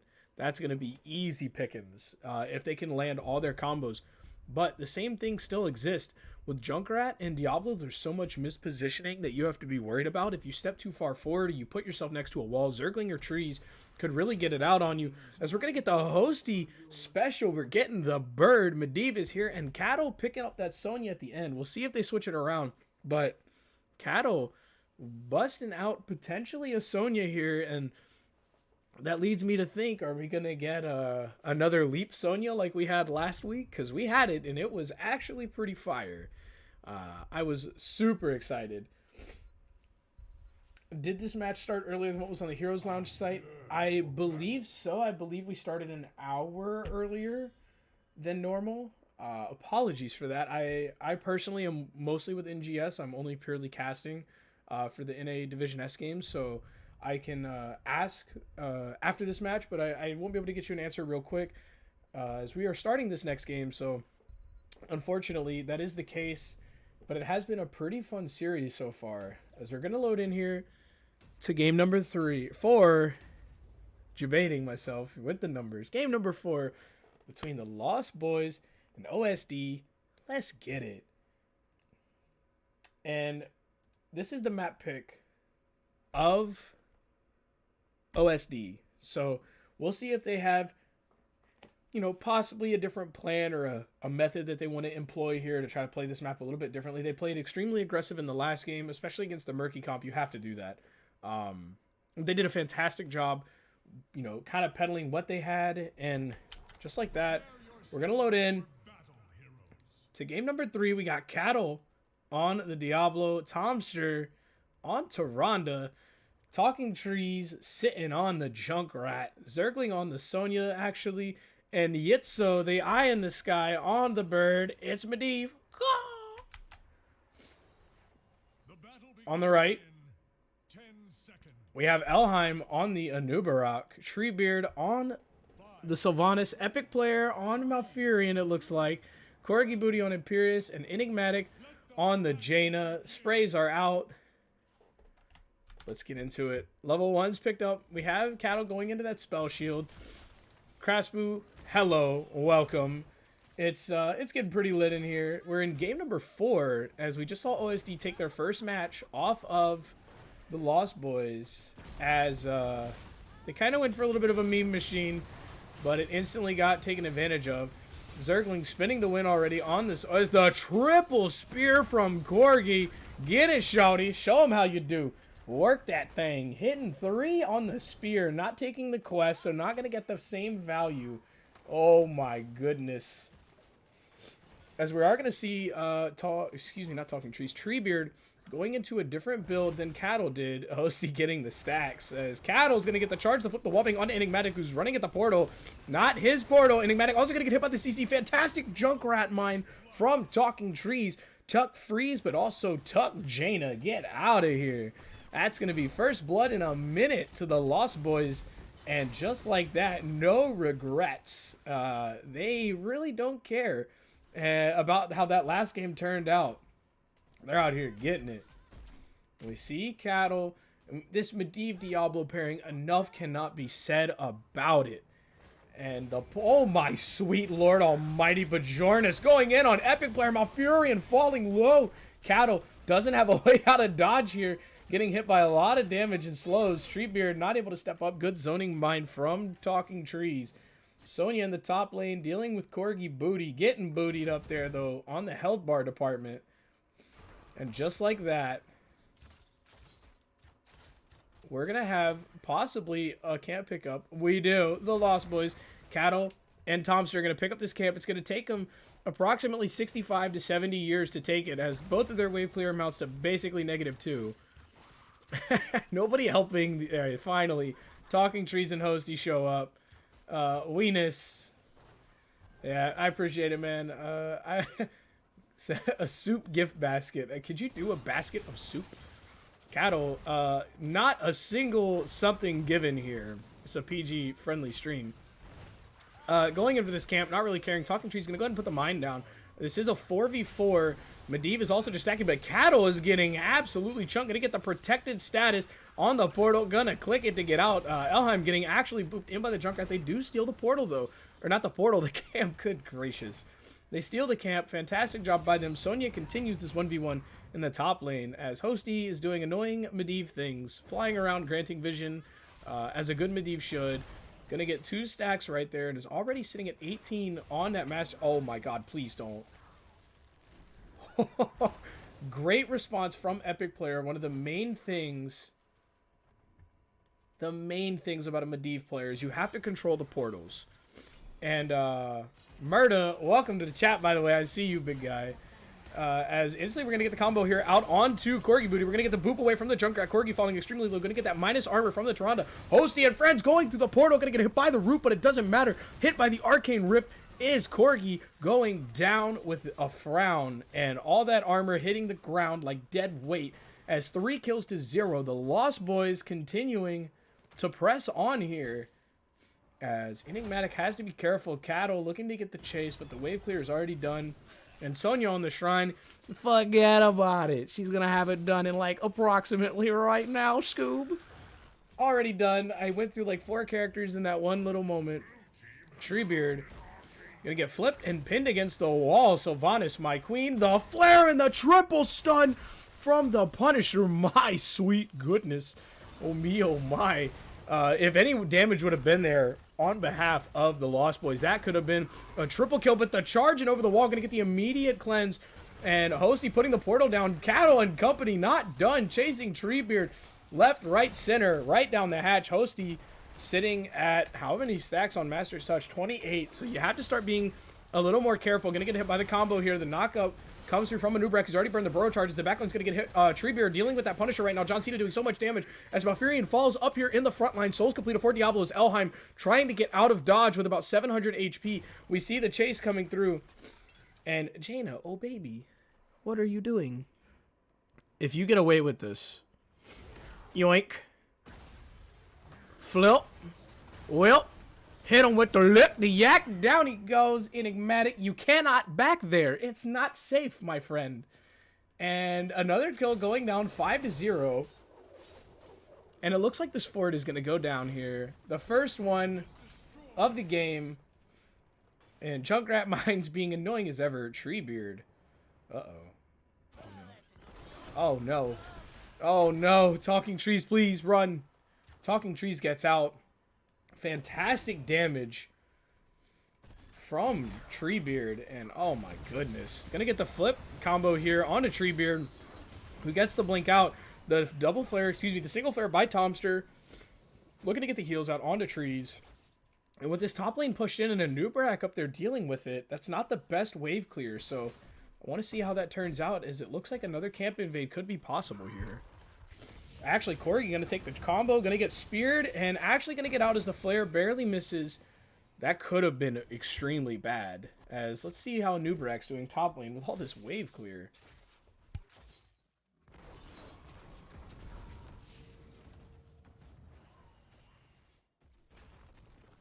Jaina also up here on the top, and it looks like Tomster is going to go up here. Wave clear God on the Tyrande. And Sonya is rotating as well. Going to get stopped by Elheim. I don't think they saw Tomster go through. Instantly, Wrath of the Berserker is going to be popped. He's going in onto Enigmatic. Going the wrong way. Going to get hit by the flanking Tomster Ronda. And just like that, coming through with that amazing skin, by the way, is Tomster. I love it. And we have more of a fight coming through here. We're going to get the Polymorph coming through onto Treebeard. He's going to eat a lot of damage from the Lightning Breath. Corgi Booty is dummy deep. Flare comes through. He's going to get the stun onto Imperius. Lots of damage coming through out from Junkrat. His level 10 advantage is online. We have Starfall Polymorph. Polybomb, excuse me. Polybomb. I don't know why I call it Polymorph, but it is Polymorph. Wrath of the Berserker online as well. And Riptire, full Whirlwind build from Cattle, or excuse me, Zergling on that Sonya. Keladorn, those are interesting noises. I don't know what you're talking about. As we're going to see the Bruiser pick up for each of these teams, but the camp stolen away here by Cattle and friends. The Flare for Vision on the well to get a little bit of extra damage in, and continuing to do it. A fantastic mini micro play from Tomster. It's one of those things that it doesn't have like a statistical value you can see on the scoreboard, but it is actually a fantastic play. His level 10s are online. We have the Twilight Dream as Cattle eating lots of damage here, for protected OP as all get out there. Anub is also going to eat that trap from Junkrat. Elheim now looking to engage, as Water Elemental is also prepared to go with the Black Arrow from Sylvanas. And Cattle still taking lots of damage here with a 21-15 advantage. Master's Touch is now done. And in comes the engage from Cattle. Going to get the flip combo, and the Lightning Breath coming out onto Corgi Boot. He's going to pop the Angelic Armaments really fast. In barely surviving in period, as two are going to fall from the Lightning Breath and the Junkrat Riptire coming through with the damage. Don't go through that portal, please. That would be feeding. Malfurion and Imperius down. This camp for OSD Saving Grace wins in the top lane, but Sonya should be going up to clear that. And oh my god. Cattle, Cattle, Cattle. Don't do it like this. Don't do it like this. Treebeard gonna throw out the shade. The combo not coming through yet. The portal behind the gate. They're just kind of, you know, rambling or ambling around here. Not really getting much accomplished. They do make them fall back, as Enigmatic is going to get the cheeky back down here. They are going to be able to completely save, disrupt the defense here for OSD. So it looks like they're going to be able to take this, you know, pretty much without a problem. 2 forts down now. I mean, a lot of passive XP is this Punisher still got about 40% of the HP on it. We see the portal over the wall. Cattle not giving a you-know-what. Gonna go through, get the flip combo onto Treebeard, who's gonna get Polymorph flipped over the wall by the Junkrat Mine. Fantastic synergy and combo coming through from this team. And they didn't play with Tomster last week, so this is insanely amazing. We're going to get the combo out from Diablo, who's going to be rooted, able to get through this portal now. Hopefully, actually, Cattle barely gets out. Lots of damage coming through from Enigmatic onto the backline. The Punisher goes down. The wall is out. Tomster eating a tremendous amount of damage here from the Spear and Imperius. The Burrow Charge comes through, but instantly the Beetle dies underground, staying extinct as the, hold on, wait a minute. Yoink goes Imperius. Cattle just being a absolute bully on this Diablo, not even needing Sonya down here, able to take 2 kills 5v4. Zergling now joins the fray with Sonya with the Wham Bam skin, hitting all these cool cartoon noises like pow. And they're going to be able to get through the rest of this wall, but it looks like that's where they're going to stop, as top lane also has catapults mounting. Level 15 and a half almost to level 13. The level advantage for the Lost Boys is pretty impeccable, as Slexia coming through with the thick 69 biddies for 69 viewers. I haven't been keeping an eye on the count. I only have chat up in my second window, but to everybody who's out here, really appreciate the love. 4 heroes and 4 NGS and Division S.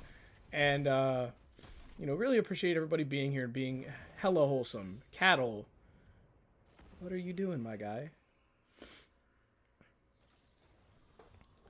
The Lord of Terror sits silently in the bush. A wild corky booty walks by and discovers such a travesty. Diablo goes in, get the charge. Gonna get instantly impaled by Elheim. No damage, no kills. 16 to 12 advantage for the Blues.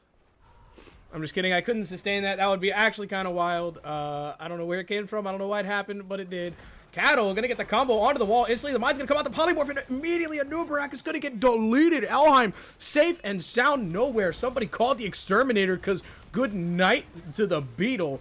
Riptire comes through, hops over the wall. Zoning Riptire takes a lot of damage here.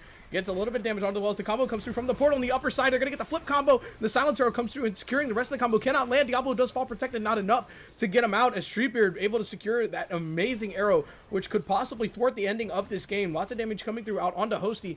Cattle's following through. Lots of damage onto Treebeard actually in return, being able to get healed up. Hosty going through the portal. An absolute madman going to get the oh no, oh baby. Hosty, I hate to say this, but I think you're dead. You're gonna get hit, protected. You're gonna drop the polybomb in the portal and get out. That is not balanced. Zergling gonna get out as well. Hosty hitting the protected. The quest is complete. The quest is complete for Jaina. Has that ice block now. Zergling taking so much damage, but the immediate flip charge combo from Diablo gonna drop the lightning breath onto the Jaina, who ice blocks, and Zergling taking so much damage from the charge from Elheim. Cattle falling low, about 300 HP, as Treebeard's gonna get the double blink in and out as 2 fall for 1. Anubarak and Jaina fall. Treebeard is next in line. Oh baby. Oh, Hosty, stop playing with them, hitting the juking and jiving, looking like Twister with these portals, and staying so long that people are able to respawn over and over for these teams. Another portal through. Hosty's running out of mana on fumes. Zergling is going to get the portal out as the core's falling to 70% as Imperius is going down from the flare. Tomster with a great setup for that kill. The core falling to 60% and lower. Treebeard is going to blink and trying to get a lot of damage on the backline, getting another blink out right into the open, loving arms of Zergling. The Junkrat Mine is going to get the separation, and Zergling spinning to win on the core. Going to get the root in the portal area. Zergling and Tomster on the backline. That is going to be GG game number 3. Oh my goodness, that last fight over the core was just too much. They stayed so long, and they just kept having to get more kills and more kills and more kills. I can't even believe it with my own 4 eyes, and I don't even wear glasses. So, taking a look at these talents, that is going to be the 3-0, or 3-1, excuse me, for the Lost Boys. Fantastic series by them. Great display. They memed one of their games away, but they did that last matchup as well. Maybe looking to try to expand on their drafts a little bit, and when it doesn't work out, they just kind of go back to their standard, their tried and true, and they run it back. Fantastic job by them.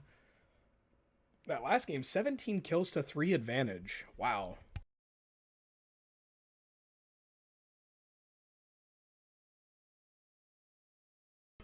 And looking at some of these damage numbers, Junkrat sitting at the top for the Lost Boys at 33k, Sylvanas Treebeard sitting at 37K, just not able to secure those kills.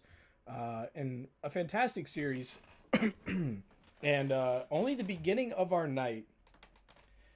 And it's the wrong cams, excuse me. I have so many layouts. It's been kind of a nuisance, but that is the end of our first series. I need to take a double check here to make sure when our second series is going to come online. I believe it is soon. Cool deal. So I think we have our next lobby ready. I'm going to try to hop into that. I want to see if these teams are down to take kind of a short intermission, as I kind of need to get me a little sip of water. And it looks like we might be able to get the second series on start. I'm going to go ahead and flip us to a small intermission screen, go grab some water, get the second lobby set up. So everybody just sit back, relax, and, just grab a little drink, and, we'll be back online, or not online. We're not going offline, but I'll be back in just a few moments. Everybody hang tight and get ready for our second series, and I'm excited. Oh, baby, I can't wait. We'll be back very shortly.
Ladies and gentlemen, we have returned.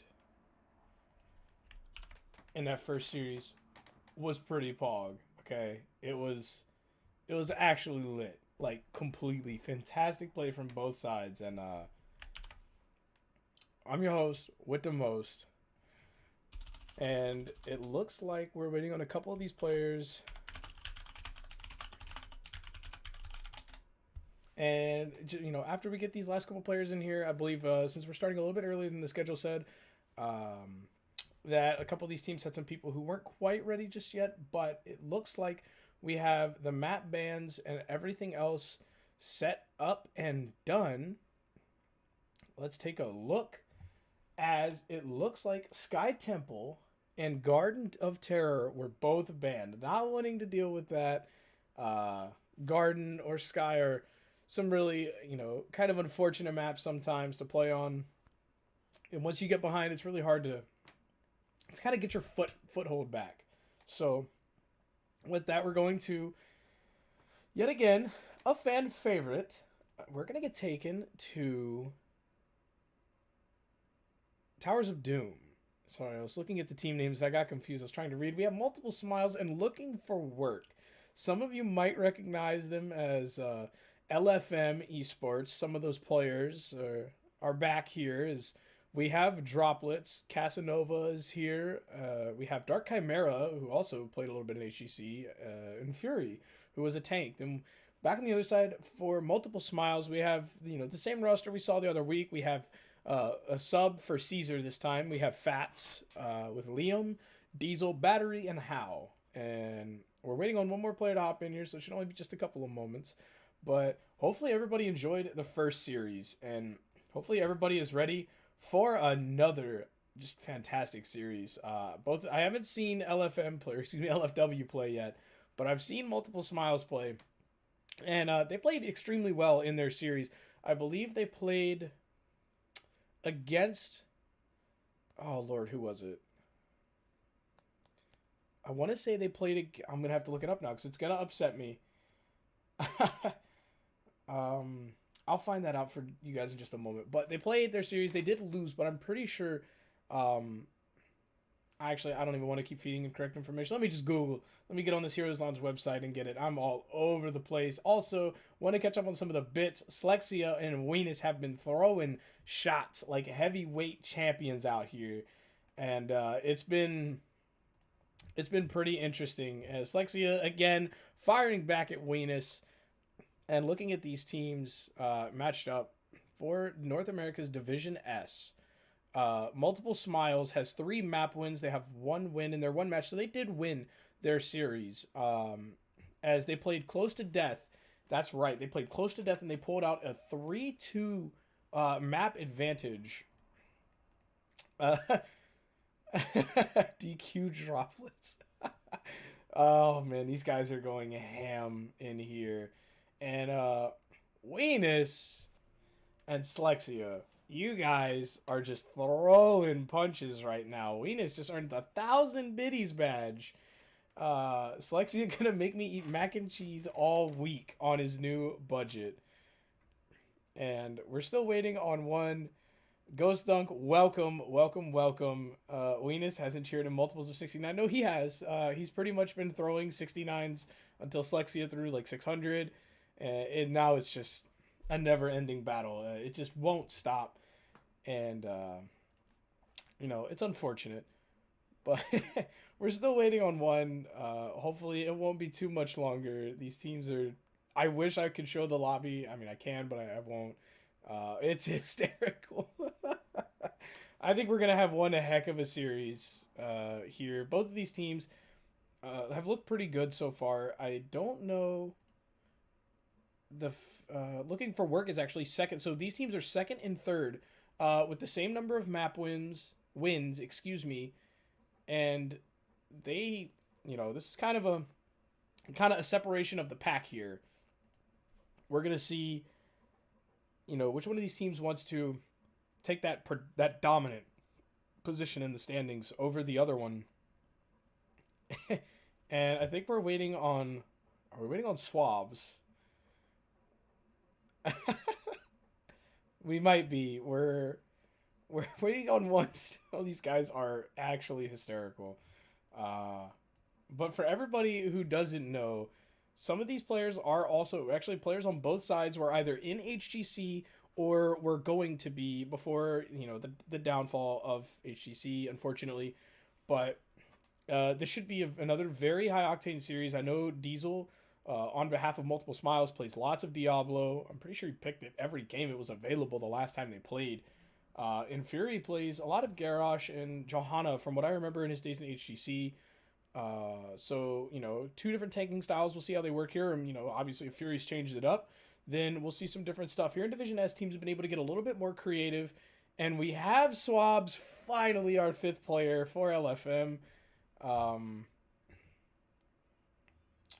And it looks like we're getting ready to start this series.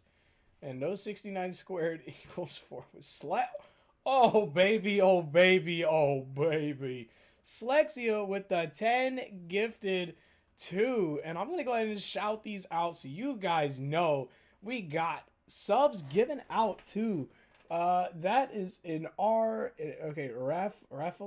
Whatever. R4F43LM.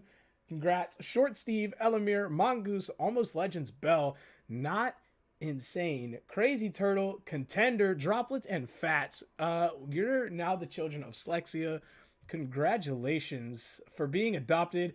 And another 69 biddies for Slexia. And here we go. Game number 1 between these two teams. Let's see what the internal meta is. I fully assume Swabs Zeratul will be banned every game. Swabs still has my most favorite HGC clip of all time. He's on a game on Volskaya, and he was playing hide and seek in the bottom, the C point where there's the 2 belts going around. And Swab, they're going to get banned instantly, as I expected on towers. Swabs is like 1 health, sitting fully still on Zeratul, gets the full immunity.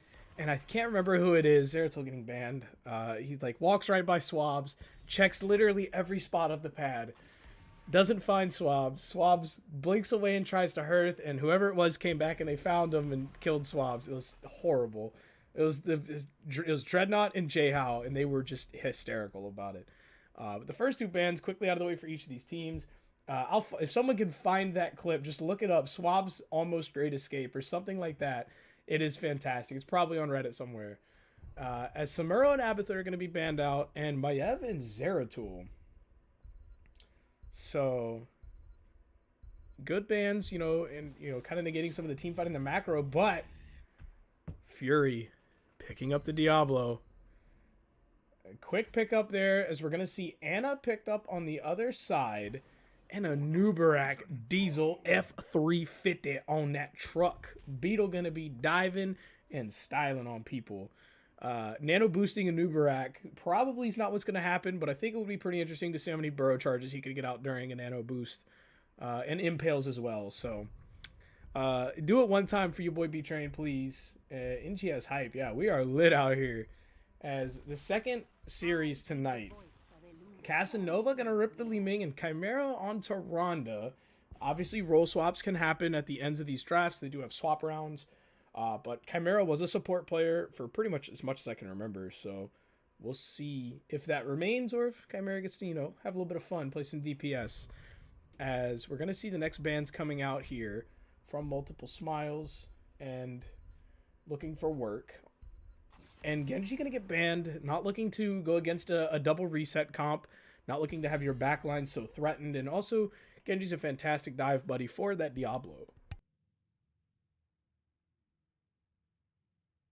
Looking to see what LFW, looking for work, is going to ban. I'm probably going to call you guys LFM for the majority of this. I'll try my best, but no promises. The ban is going to be Greymane. Not looking to have Greymane chunking into their backline either, who's also a good dive buddy for Nubarak. We saw it in our last series. Greymane and Nubarak and Maiev proved to be a pretty lethal pairing, or trifecta for that matter. And now we got to see some damage coming out from the side of Multiple Smiles. And we're going to get Raynor and Thrall. Also, shout out to the Skinnergy from Fats and Battery. And another sub gift from Slexia to Ghost Dunk. Who would have thunk that you would have gotten a sub?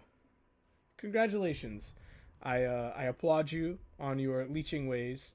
And you now may embrace the badges for the NGS channel. Congratulations. Swabs Magoo on the Leo. And Droplets hopping on the Sylvanas. Malthael instantly picked up a fantastic double soaking hero. Liam looking to put in the good work in that double soak potential between top and mid so that his team can really focus on that bottom lane. And it should be a pretty fantastic match. We're getting through. The swap rounds come through. It doesn't look like anybody really swaps too much. And no, yeah, it looks like we're gonna get what the team's lined up with. Game number 1 between. This is a best of 5, I believe. I hopefully put it right. Best of 5, yep. With multiple smiles and looking for work.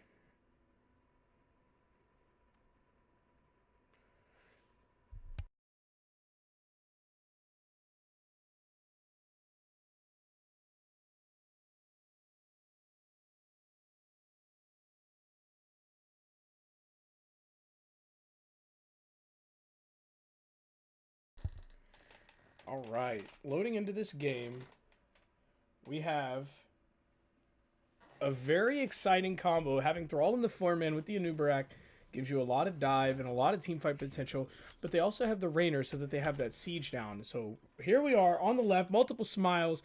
We got Fats ripping the B-steps on Thrall, Battery, and I like the smiles. Battery on the Jimmy, Liam on Malthael, How on Anna, Diesel, trucking it down on the Beetle. And on the right, Dark Chimera is going to be supporting on Tyrande. Swabs on the Leo. Droplets on Sylvanas. Casanova on Li Ming. And Fury on Diablo. These teams coming mid now for their first tangle. And let's see if they show that that kind of like, you know, tender, like dipping your toe in the pool. Or if they really decide to go at it here. As we're going to get the Power Hungry out, Echo the Elements, Pale Horse, pretty much, you know, your standard talents that I would expect here. No stacking Dagger quest, as we are going to get Might of the Banshee Queen from Sylvanas, really turning her into that that Q build hero. As we're going to get the combo out onto Diesel is Fury, but everybody's going to make it out just fine. And Leo versus Malthael in that solo lane highly benefits the Leoric for the most part.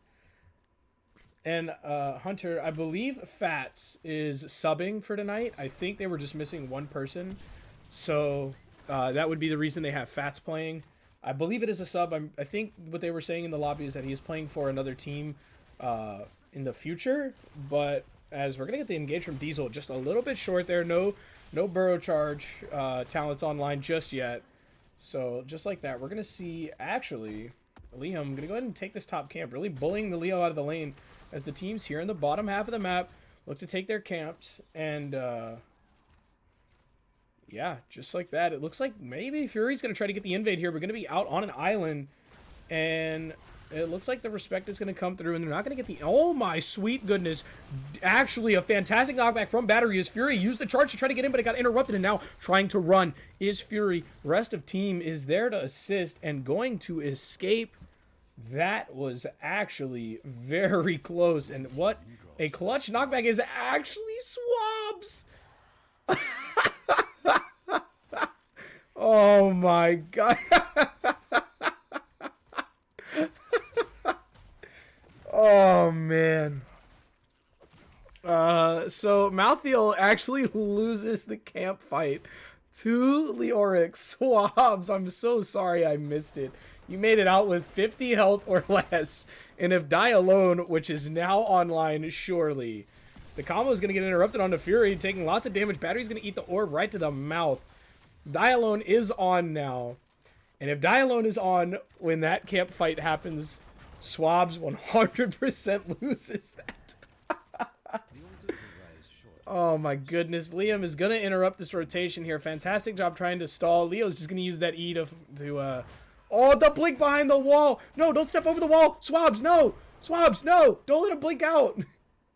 Liam caught in a rock and a hard place, as I want to see this action bottom, but Liam is just dealing with swabs up here behind this tower. Oh my goodness. Swabs is just... I'm so upset that this has now happened twice. And the spray, swabs, you unit. Alright, back to the important part of the game, my goodness. As we're going to see Fury getting the charge combo into the wall on Diesel. Falling low after the flare. Droplets is pretty much out of mana at this point. As we see the top shots being delayed by Casanova up here, as Leo has already grabbed the right side. Good job by Swabs there. Winning that 1v1 in adverse situations. As two caps go down 40-32, as the Wolf could come out from Fats here. Liam might get stalled by the orb here, and it is indeed the Wolf goes down from Fats. And I want to take a look at the level 4, see if it is the Spirit Wolf. It's not. Echo of Elements also not completed yet. Droplets and friends are going to poke this out as the Burrow Charge is going to come through onto Fury, who's taking lots of damage. He's going to get hit by the orb. Is Fast falling low, getting hit by the Toronto orb. Going to get flipped, overpowered, and charged into the team as Droplets putting out lots of damage. The first reset comes through for Li Ming. And then, so far, Casanova getting ridden down in the backline by Malthael, who is doing so much damage with all these marks. We're going to see the shots come through with the reset. Casanova hitting level 7, getting the Calamity. Instantly going to get the damage out here, getting the reset, turning this fight. But they do cap the point. And that is going to be 36-32. 5 kills to 0 for Looking for Work. And just like that, they're looking to maybe get all their mana back and take advantage of the bottom side of this map.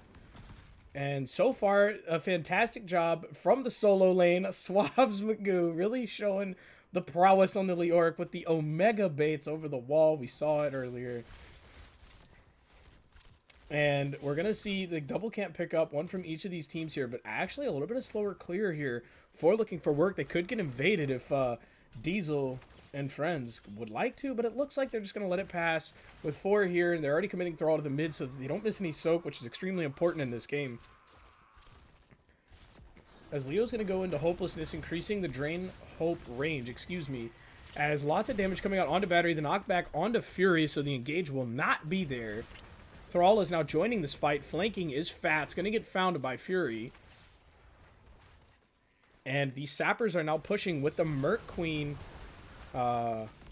talent, doing more damage from Sylvanas.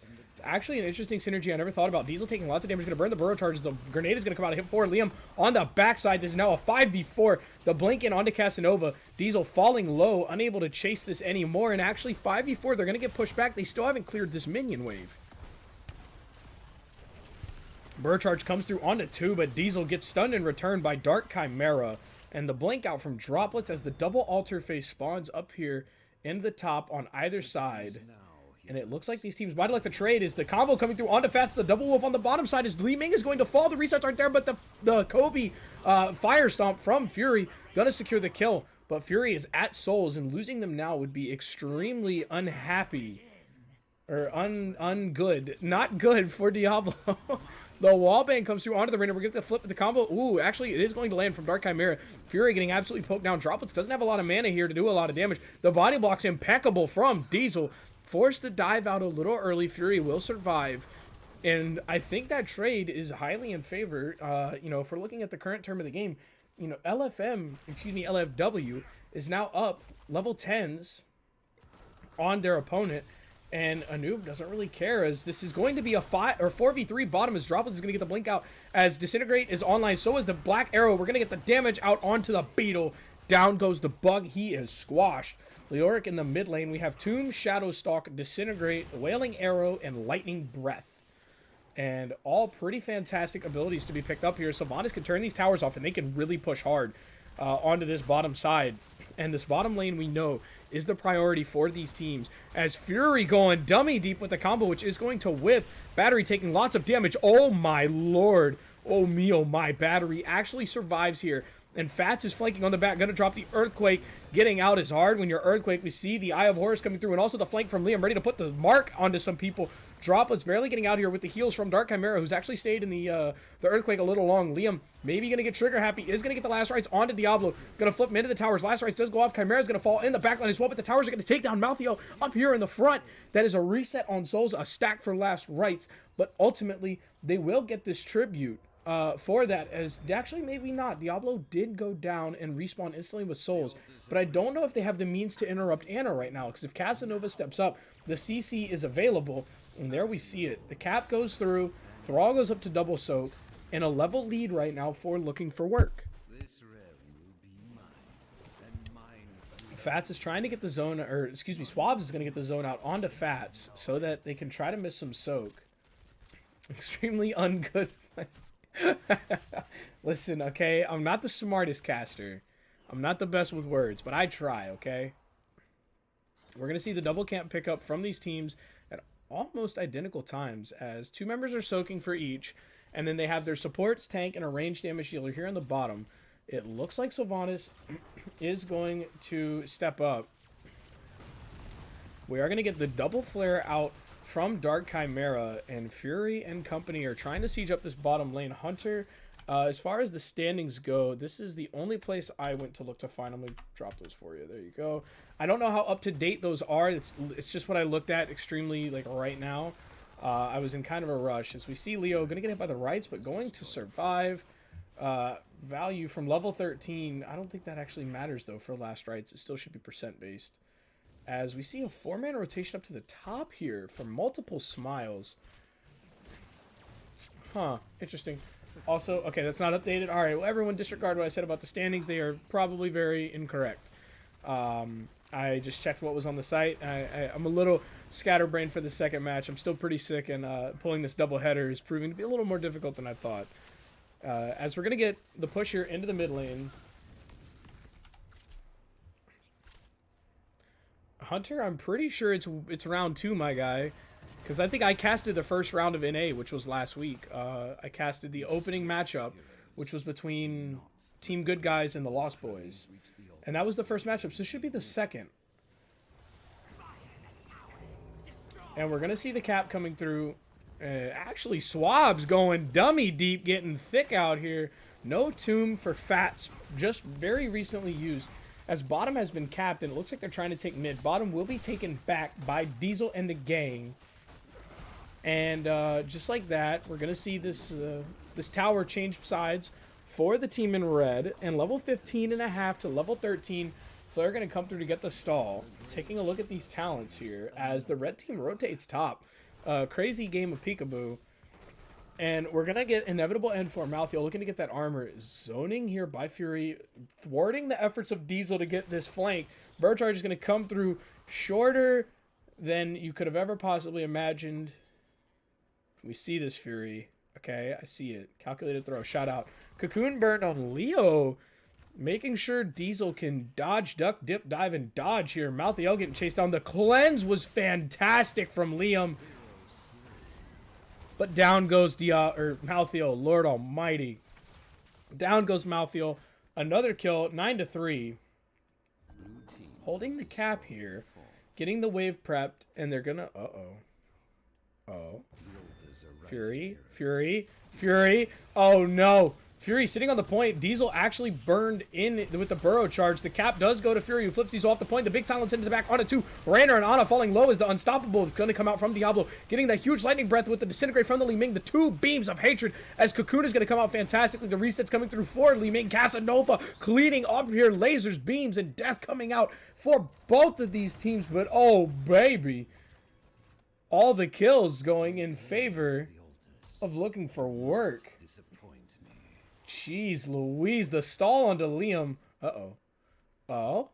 Liam's going to have to dodge, duck, dip, dive, and dodge right on out of here. Fury stepping up, showing how big his souls are. Liam going to get maybe the over-the-wall E here with that Reaper's Trail. Death Shroud, yeah, it is going to get it. They do get the 5 points from the bottom, the 5 points from the right. 10 shots go over, only 13 health left on the core. And actually another 5 shots in favor of LFW. Really putting their foot down in game 1. Sylvanas is in the bottom, capping droplets out of mana yet again. Pretty much the entire game also. Star Pretzel, thanks for the 100 bits. NGS appreciates it.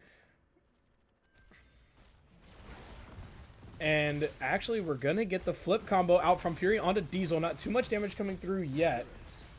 And instantly, you know, a lot of teams exchanging cooldowns, but nobody really falling, as only 3 are here, as Swabs is battling Liam, Droplets in the back, kind of rotating between the lanes, with the bottom camp pushing. They want to get these sappers through with 16 to 15 advantage.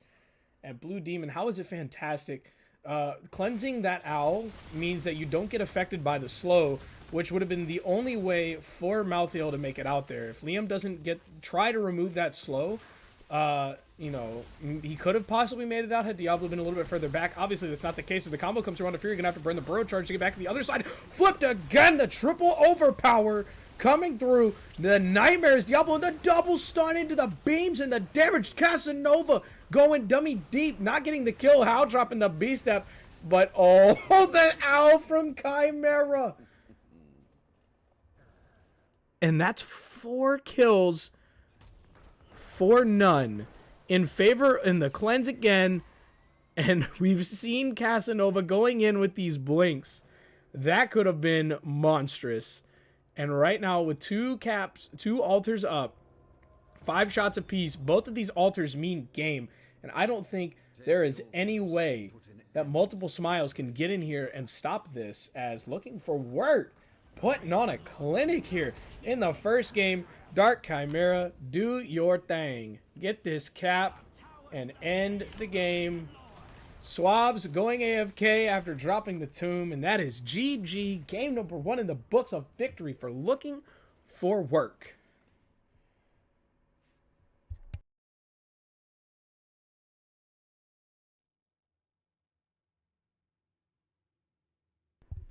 Taking a look at the talents here and the damage for either of these teams. Actually, Raynor and Sylvanas almost identical. It was 3 kills to 16, a 3-level advantage for Looking for Work. And a lot of that was just the unfortunate circumstance of the Malthael's early 2 deaths in the top lane. And from there, it just kind of kept growing and ultimately never able to catch up was Multiple Smiles. So, I mean, we saw the one blink was just extremely unfortunate, and the other one was a 50 hit point difference. So, you know, nothing that sticks out extremely too much. That is the victory, though, for the red team. And just like that, up 1-0 in the best of 5. I'm going to make sure I update this now so that nobody bullies. Want to take a look and see what our second map will be. And it looks like we're going to Volskaya, which will be the pick of Looking for Work. I want to make sure we get this right. As we take a look at these maps, Volskaya is a very fun map to watch because there's always forced fights, but there's a lot of macro that teams have to be ready for. There's lots of camp timings that you need to make sure you're on, and the camps are extremely important. The item possession is a huge part of those games. And for the most part, I feel like both of these teams will be extremely on it. As we're waiting for this lobby to come up right now, everybody, huge shout out to you guys for making this such an amazing game. And Deli Double X, thank you for reminding me to update stream title. I actually have to get someone to update that for me as I don't have access to it.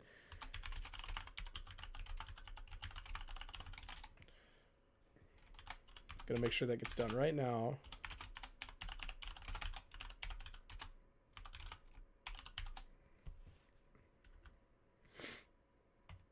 And that should be getting done here soon. And yeah, and if we want to talk about that comp, Anub'arak is good at getting those cocoon engages. You want to cocoon the tank and you want to get past. And Warforged speed, you set a cocoon Diablo, charge in. And I think it just they always had to use cocoon on like a disengage or at an inopportune moment. So unfortunately, that's just kind of how that game played out. But we'll see how it does here in game number 2, as we have a couple observers in this match, as our boy Hostie's in here.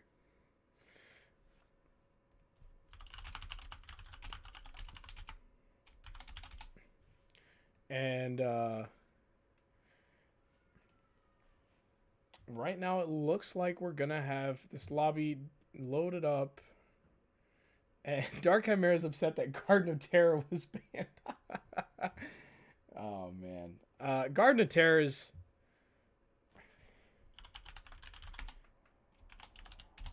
Garden of Terror is one of those maps that is always fun to watch because it wasn't quite in the meta. Obviously, it hasn't been around for a long time, so I thoroughly enjoyed um, being able to watch that map. But at the same time, a lot of teams don't feel comfortable playing on it, and for reasons. And Talking Trees and Host are just kind of hanging out in here, and probably trying to do some scouting for their own good. As it looks like these captains are going to ready up. We're going to get into the draft. Hold on. Wait a minute. I lied. We've been debated. Not going to get into the draft yet. We had to... What's going on?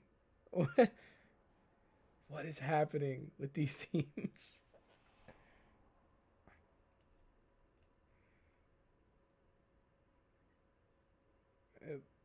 I've never been more confused. They seem to think this is a best of 75 series, and that is not true.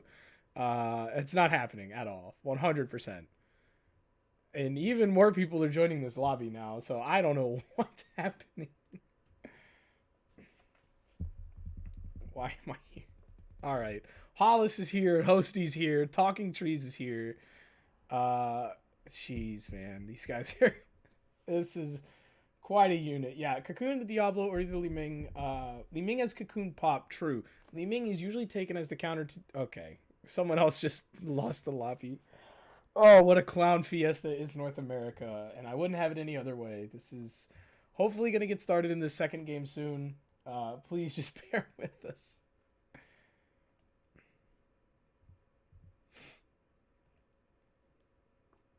It looks like Chimera's power might have gone out, so we could be a few moments.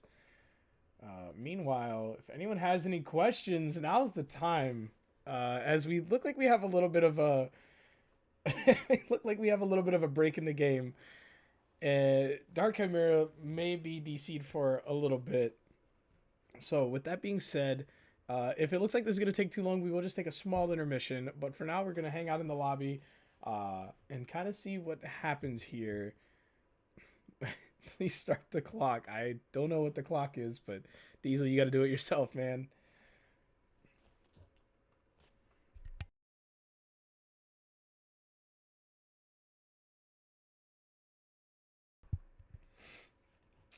So I think, yeah, all right. Well, Hollis is out. Good night. Chimera is still offline, so it looks like we're gonna be waiting a couple of moments. I'm gonna go ahead and throw us back to a waiting screen, grab a drink, and hopefully we'll be back in just a few moments. Everybody, please hang tight. And yet again, thank you for joining us tonight. Hopefully we'll be back online shortly with this second game and the rest of our second series in this doubleheader.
We're back. They snuck us in on me. They got Chimera in here extremely quick. I was grabbing water when I noticed. We are kicking off the draft.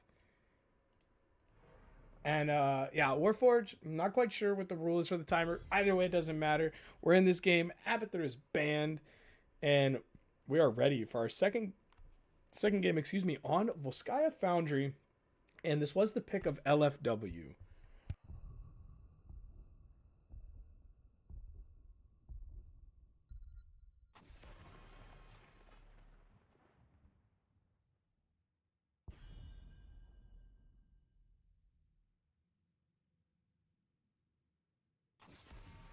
Drafts coming through. Tanks getting banned on both sides. Anubarak and Diablo gone. Zeratul, however, still pickable. And with first pick going over to multiple smiles. If you let Zeratul through here, I think... Okay. All right. You know what? Just shut up, B-Train. Zeratul gone. How? Picking up the Maiev. And I've seen how play the Maiev before. Now that I recall, the last match with multiple smiles. Okay. I had interesting things to talk about with Maiev, but now I don't. Now I just have interesting things to talk about. That's a double support / main tank Uther with an Ana. Oh, baby. Ripping out the little bit of the secret sauce here. Okay. I give up. I don't know what I expected. Shaq Diesel on the Garrosh and Samuro getting busted out by Fats. And these teams are really embracing the meme here. The only issue I have, Maiev and Samuro are fantastic picks. Garrosh, fantastic pick. Uther provides armor, though, so being able to burst down one target is going to be a little bit more difficult than it normally would. Uther providing armor, reducing damage taken for his allies, fantastic against burst. And right now, if you want, to win the battle against Uther, you need sustain, but double support kind of gets rid of that sustain issue that Uther has. Playing him as a main tank and still having another support kind of nullifies that weakness he has. But as far as a tank, he doesn't provide you a lot of mobility. He just has his E-stun on the hammer. He doesn't do outstanding damage, but he's just stalwart, and he gives you extra heals and armor. So if you're looking to run that armor stack comp that we saw from days of old, which has been since patched, then, you're kind of out of luck there. I want to see what the rest of their comp rounds out to with their damage here. I want to see kind of what their plan is. Regarding Nano Booster, I have Horus.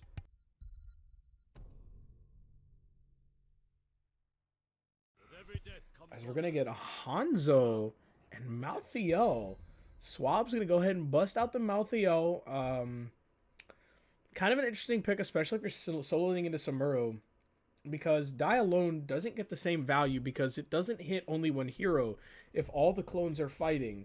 So it actually kind of negates the Die Alone talent in that solo lane. But it still obviously gets value in other parts of the map. And also there is ways to use it where you still get the value. It's just much more difficult as, oh my god, it's here. Chromie, Sand Hipster, as I call her something else. But Sand Hipster is the friendly way to say it. Here in this game, this will be the first time we've seen the new Chromie today for Division S. It is going to be Battery, it looks like, on that hero. We'll see once we get through the swap phase. Is the last pick coming out here for Looking for Work. And it will be, drumroll please, Jaina. Actually, I really enjoyed the Jaina pick here into the Garrosh. Lots of ways to counter him. Keep him slowed, keep him CC'd while Hanzo and Malthael just delete his health bar. I love the draft of Looking for Work outside of the Uther because, main tank Uther, he has the CC, but he doesn't have the ability to just kind of get in and set stuff up like any other tanks. So we'll see how that plays out here as we load in to game number 3. Or 2, jeez Louise. Game number 2 between these teams. My apologies. Oh, man. But game number 2 here. And it looks like it is going to be everybody who picked their heroes. It actually is going to be Hao on the Samuro, Liam on the Maiev, and Fats busting the Rhaegar. A little bit of a role swap, but it should be all good as the solo laners are back to their solo lanes. All right, loading in here. We have a Howl on the Samuro, B stepping it out next to their buddy Battery on the Chromie, Diesel on the Garrosh, Liam actually on the Maiev, and Fats on the Rhaegar.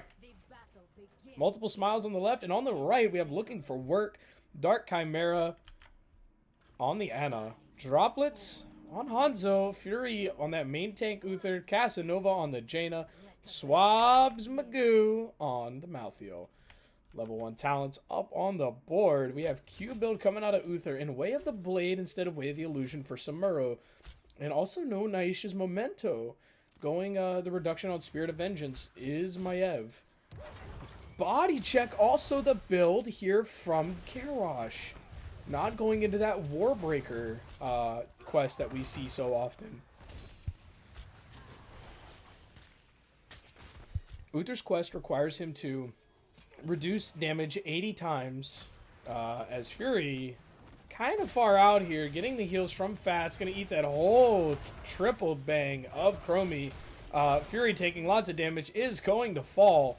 Uther not having the mobility to get out of there, and just like that, the first kill in under a minute to the favor of Multiple Smiles. 1 minute is here, and these teams should be rotating for their camps. Yeah, and Liam coming instantly with the help of Fats, and nobody for LFW is going to be snagging their camp, which is kind of an issue. The most important thing about this map is the item control, and these teams obviously know it. It's just unfortunately with the death of Uther, you don't have the ability to come snatch this other camp. As we could see an invade here, as Howl's falling low to Swabs, who does get caught on the lane. It should be able to have that blink out. Actually, no, it's going to continue fighting into 3, and we see the clones coming out from Howl. Swabs falling low near the gate, going to get the heals from his buddy Fury, and make it out as up here, Diesel and Chromie poking in on this camp, ultimately not going to get anything done. And that is going to be the camp pickup probably a whole 20 seconds later for Looking for Work. But that's kind of close. If the first objective gets stalled out a very decent amount, that shouldn't be too big of an issue. And right now, it's all about the stacking process. Chromie is going to go into that Anderhall anomaly, having 3 time traps, which you can now activate at your own pleasure. And they're not automatically activated anymore. Yeah, you saw Chromie was able to activate it on her own will. Going deep breathing to get the stacks, too. So, looking to do lots of damage with that W, and it increases her vision radius as well, which makes Chromie kind of like a Sergeant Hammer-esque type hero, being able to hit you from so far away.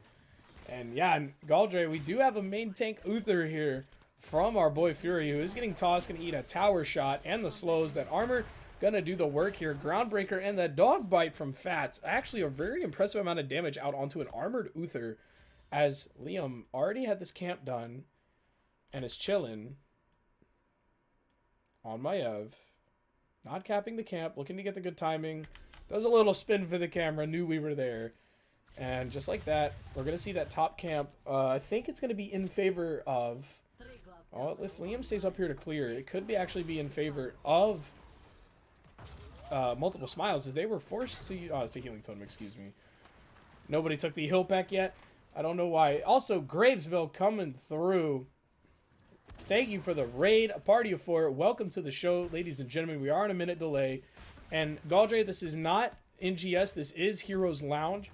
Chromie is not banned here, nor is Lucio, nor is Eye of Horus, as the throw-in onto Fury, gonna get the hammer stun. Fury taking lots of damage here, actually getting lots of healing out from the Ana, but ultimately with 2 people gone here, Casanova still top lane, and Swab still in the bottom lane, that is going to be another kill here on Uther, here in the first couple of moments of this game, and the control of this first point and level 7s now online for both of these teams, but Multiple Smiles does have the control of this point here. And with this Anderhall anomaly out of Chromie, they have lots of ways to really CC people, and it's almost like a ley line seal if you can line it up properly. You can get one of these time traps can hit multiple heroes. So this time trap here, if 3 people stack on it, could be hit. As Fury, no fear, running straight in, taking lots of damage, as a lot of damage in return from the Jaina combo. And with Chromie trying to stack up here, it looks like they're going to finally wrestle away control at this point, as Swabs is starting on their second turret. as Dark Chimera still has the first one, so it looks like they're going to try to have 2 turrets as also Multiple Smiles working on their own. So we're going to see the double turrets here for these teams, and now we're going to see the real fight for this point. My shots find their mark. Stepping onto the point is Diesel, getting slowed permanently. We have the Healing Totem in the back as Hanzo completes the scatter quest. Hal in the backline. Fury is going to dodge the stun from Groundbreaker. Going to get tossed in, hit by the anti-healing from, not Malthael, but someone. The anti-heals out from Malthael and Ana. I just misread who it was. On his Fat takes a lot of damage there. And we're going to see the double turrets coming out in the slowing sands from Chromie. And just like that, it looks like we're going to have to fight again for this point as they still have a turret. Fury gets thrown over the top as the first protector actually goes over to looking for work. And right now, Garrosh is running for his life. Swabs Magoo on the case, getting the blink in. Diesel, Shat Diesel getting dropped here. As finally a trade kill comes back out for looking for work, and they take the first protector. Chromie can stack off of this, but this first protector should give them a decent advantage. Just Battery eating the whole machine. Oh, no. Ooh, Battery. Oh my gosh, Battery, please run. This first protector is actually getting destroyed here. Finally going top with only about 30% left on it. They're going to get the damage out from Liam on Maiev. It only counts as 1 hero, even though there are 2 people inside it. So no instant resets.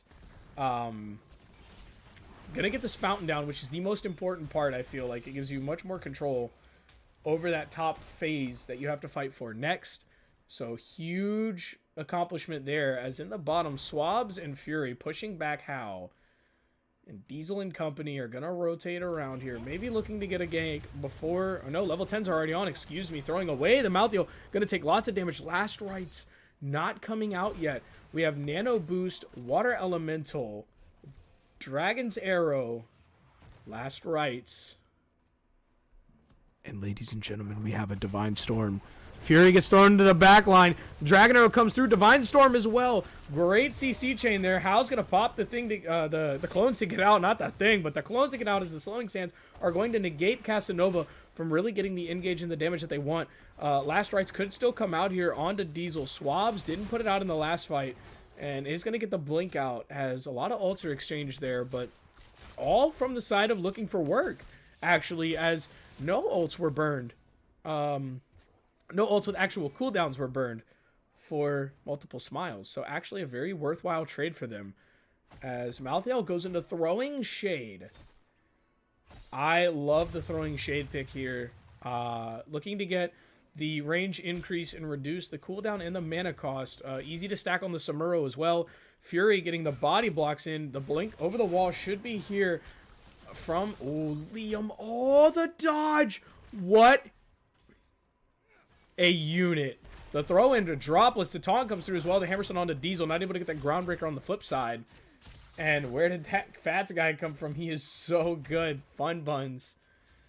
As the camp is stolen, actually, from Swabs. Fats. Oh, the Dragons are from long range. Going to come through. The body block from Swabs. Not able to get the job done.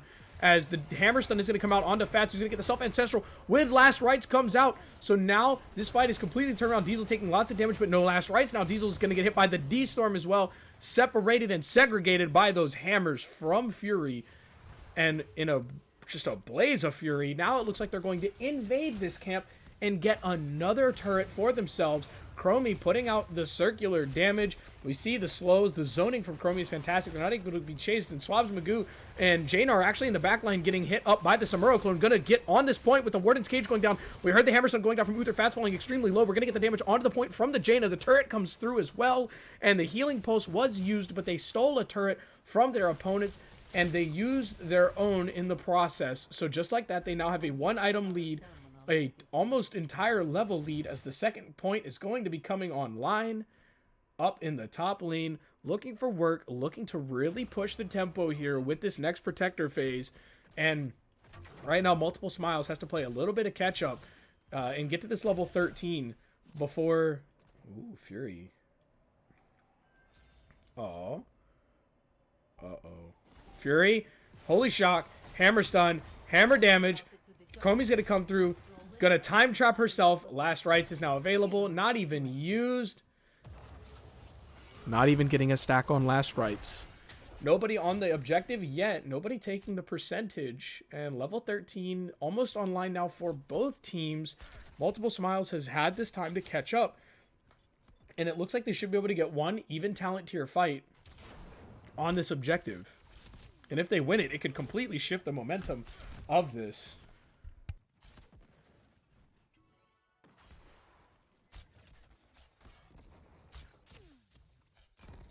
And yes, if this game goes to level 18, Multiple Smiles auto wins with that new fantastic Chromie talent.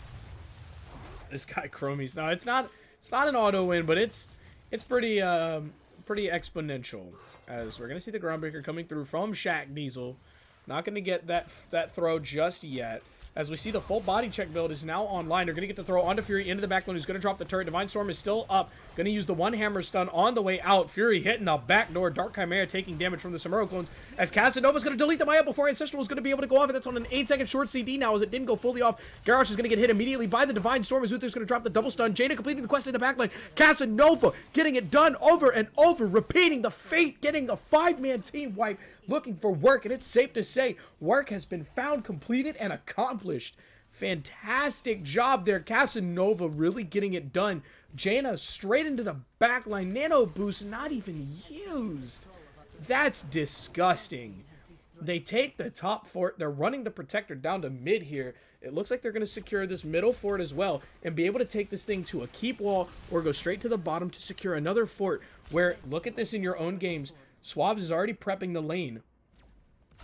This Protector is going to march onward like the Penguins in Antarctica and look to get a little more value here in the bottom lane, as right now this thing runs straight behind the gate. And there we go, getting that sidewall down so the rest of your team can escape. This is a full health or Protector. I think I called it a Punisher. It's a full health Protector, excuse me. Maya pushing out the top lane, level 16 advantage in the hands, 2 whole levels for looking for work. And right now, if they're looking for work and the pro scene comes back, I don't think they'll be looking much longer. And they're just tearing through this wall. 18 seconds left on the Protector. It has 50% of its health left. You can really kind of just protect, or not protect, but you can really just kind of step forward and nuke this thing. As Jaina's a good hero who knew, yes, Casanova knows. As Hal's going to come in dummy deep, receiving a, woo, baby. Oh me, oh my. The damage coming through on Casanova. Spell armor, not enough. And, whoops. Maiev not able to get the blink combo. Hal, good night, sweet prince. Level 16 still not online, and Machine Gun Jaina with the nano boost is just is really just, you know, nuking this thing down with the machine gun build. Nobody really stopping Casanova either. Can't really step up, missing the Samuro. They're 4v5, and they know very good and well. Casanova eating all 3 hits from the Chromie. As the big tether comes out, the double stun from Liam, as we're going to get the anti-healing grenade. He's going to go up the 3-man Divine Storm with the amazing cleave damage from the Malthael. Going to put the rights on one. Maev's not going to live through the other. That's 2 members down. They're going to get the keep here as the stasis comes off from Casanova being able to dodge the Howl auto attack from the Samuro Blink, and his fast is going to be falling low as well. Rhaegar going to go down. No Ancestral going off, and now it is only Chromie to be able to delete everybody here for this open mid. And it looks like this is going to be the end of game 1. As Swabs is going to chase Battery, doing lots of damage to Scatter from droplets. Enough to do it. And that is going to be very likely the end. I'm not going to caster curse this. Very likely the end of game number 2. The core falling 30%, 20%. Going is the core. Game number 2 of victory. Looking for work. Great job, great play, and another great game, as until level 13, that was anyone's game, especially with such an unconventional comp that they ran. 15 kills to 2, 41,000 damage out from droplets on the Hanzo. And Chromie putting out 22k, Samuro putting out 21. Ultimately just seems like they lacked the damage. And Maiev was CC'd so much that she was unable to just get those combos and make those plays that we're so used to seeing a Maiev do. And that is going to be game number 2. Victorious is looking for work, and they're looking good. I haven't casted them before, but they are really taking it up here. As we're going to wait on our 3rd match to see what we get. Gonna take a look here. We just finished through Volskaya, so we'll see what this last map is coming in a moment. And Fury and company are waiting to see whether or not Multiple Smiles would like a first pick or map pick.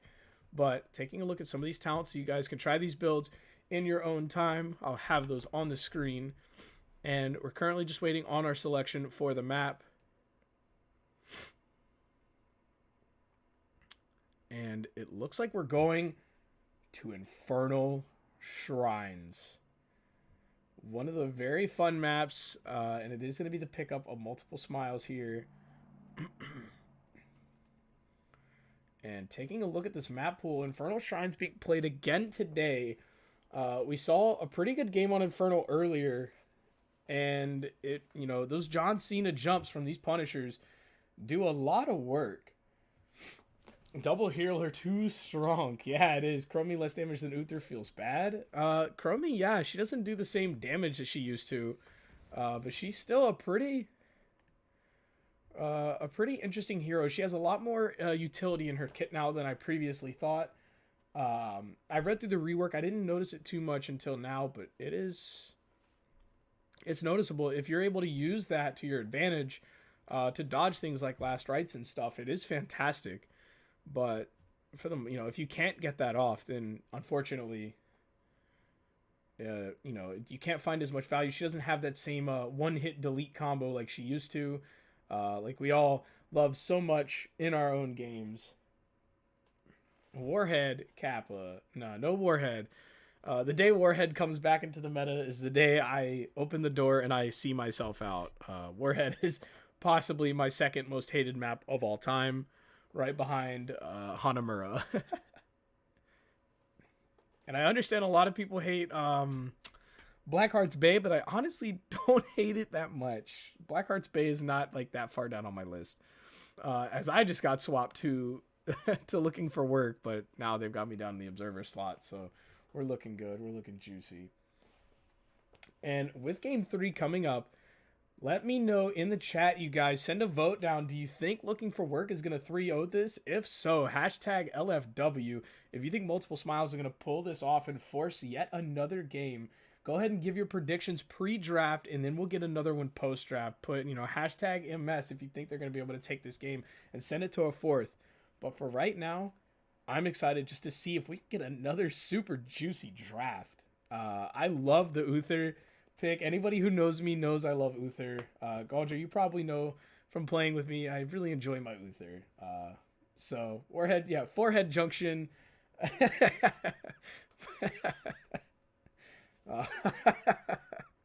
Forehead Junction might be the best name for that map.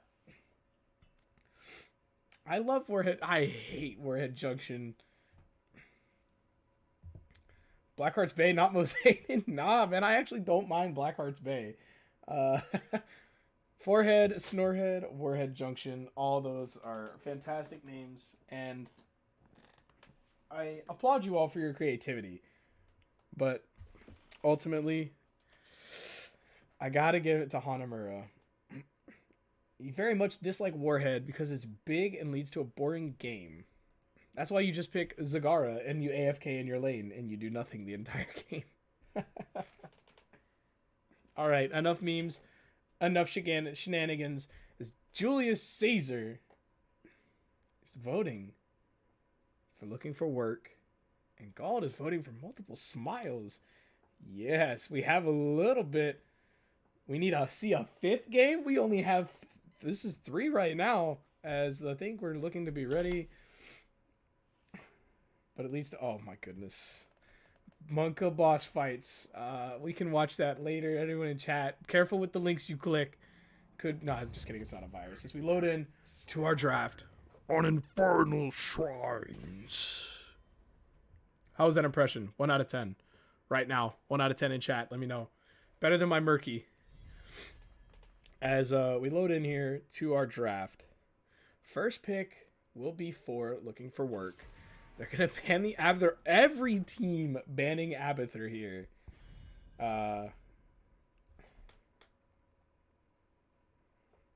Every team banning Abathur. And honestly, I'm not surprised. It's Abathur's a pretty OP hero in the right hands, as we're gonna get the Zeratul ban as well. Another one of those heroes that you never want to deal with. Samuro getting banned, I expected that. Samuro has also been a big nuisance here in Division S.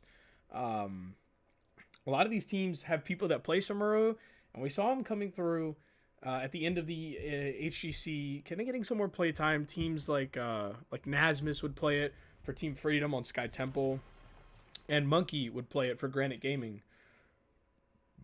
Or no, Monkey wasn't on Granite Gaming. Monkey subbed for Granite Gaming, but Granite Gaming always had some crazy comps, and they brought Valera in a lot. They played like triple stealthies. It was wild. I thoroughly enjoyed watching them play. But with the first two ban phases done, Zeratul Diablo 6.5 and 4. Man, you guys are killing me. I got higher numbers than that.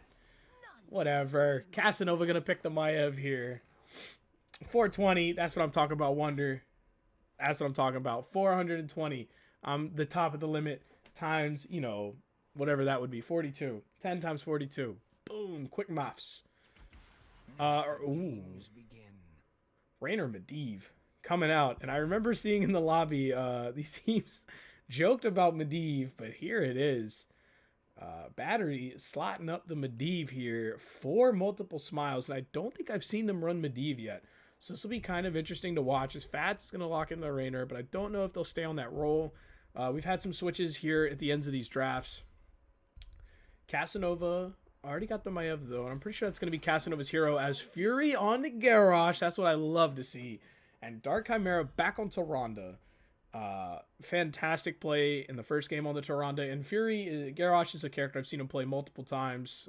Fantastic pick for him. And it should be very interesting to watch if he goes with that same body check build as before, or if you go with the more meta, the typical Groundbreaker quest and the stun build and the Into the Fray and the Indomitable. So we'll see what we see here. Monkey also did sub for Dignitas, that's right.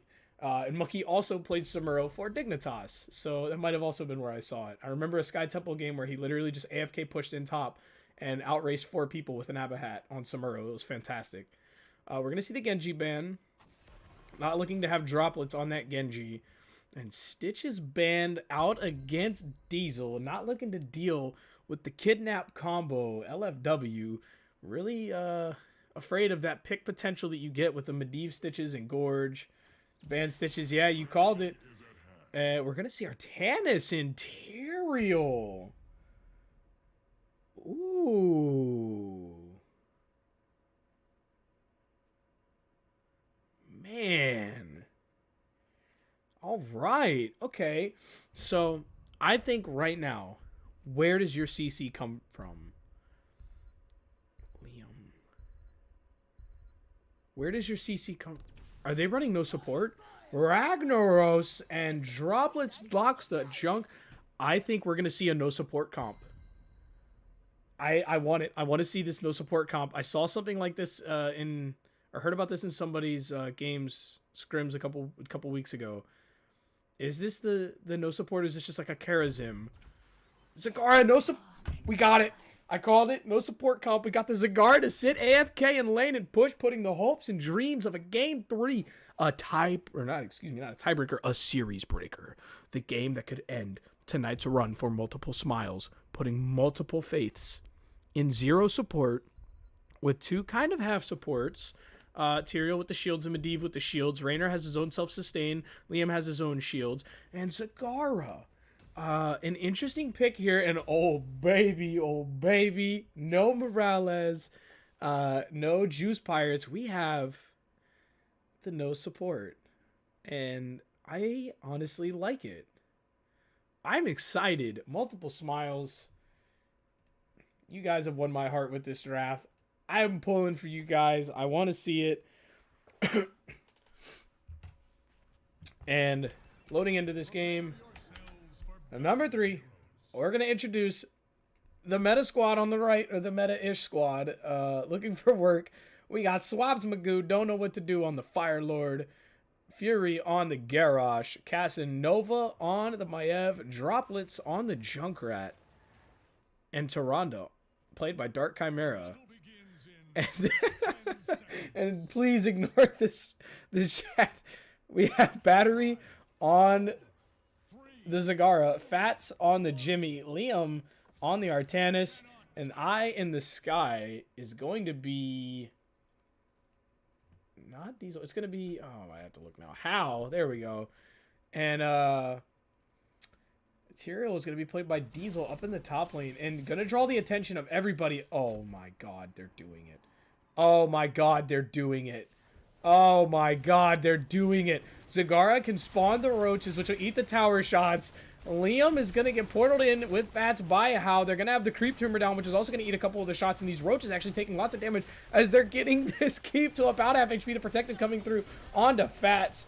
And down goes Raynor. Artanis getting thrown. Oh my god, a full fiesta ensues. Zagara goes down. Liam's going to get the dash damage. They're not going to get the keep. Liam falls.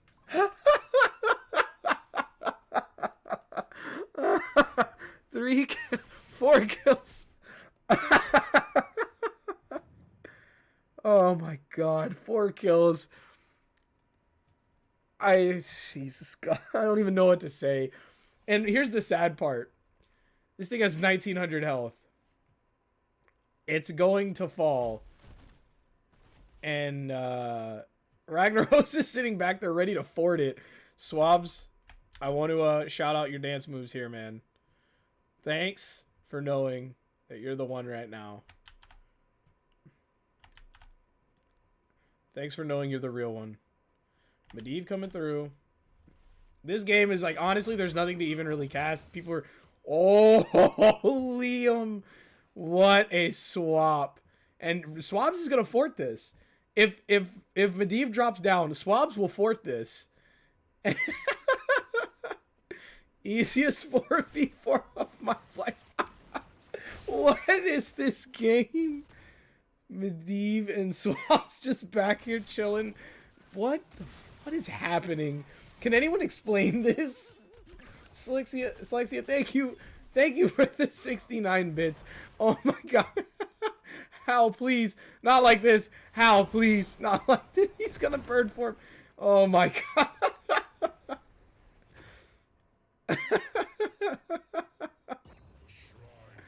I'm sorry, guys. This game is just different. I don't know what's happening. Okay, Zagara's taking camps. Raynor's AFK bot lane. Ragnaros has literally not been in lane the entire game. Hal is dead, by the way. Hal is passing away. Good night. Sweet Prince. Zagara is going to die to this camp. Oh, one auto. Oh my god, Swaps is literally babysitting. Dance. Please, Swabs. Yes! Swabs knows.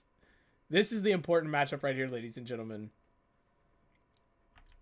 This is the matchup to watch right here. Swabs versus Medivh.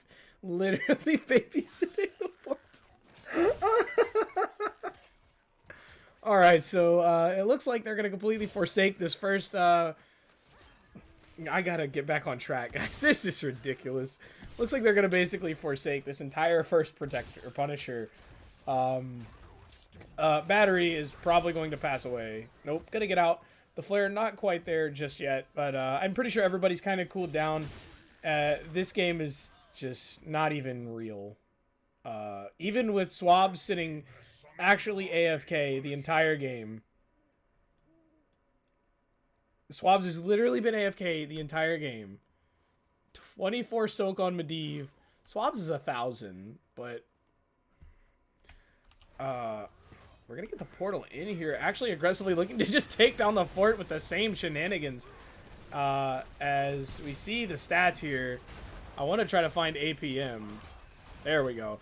Swab's APM is extremely low as this fight is breaking out on all sides. Swab's is going to take the fort. It does fall, though. Not actually able to stop this. Zagar is going to fall on the top line, but the mission has been accomplished for the blue team looking for work.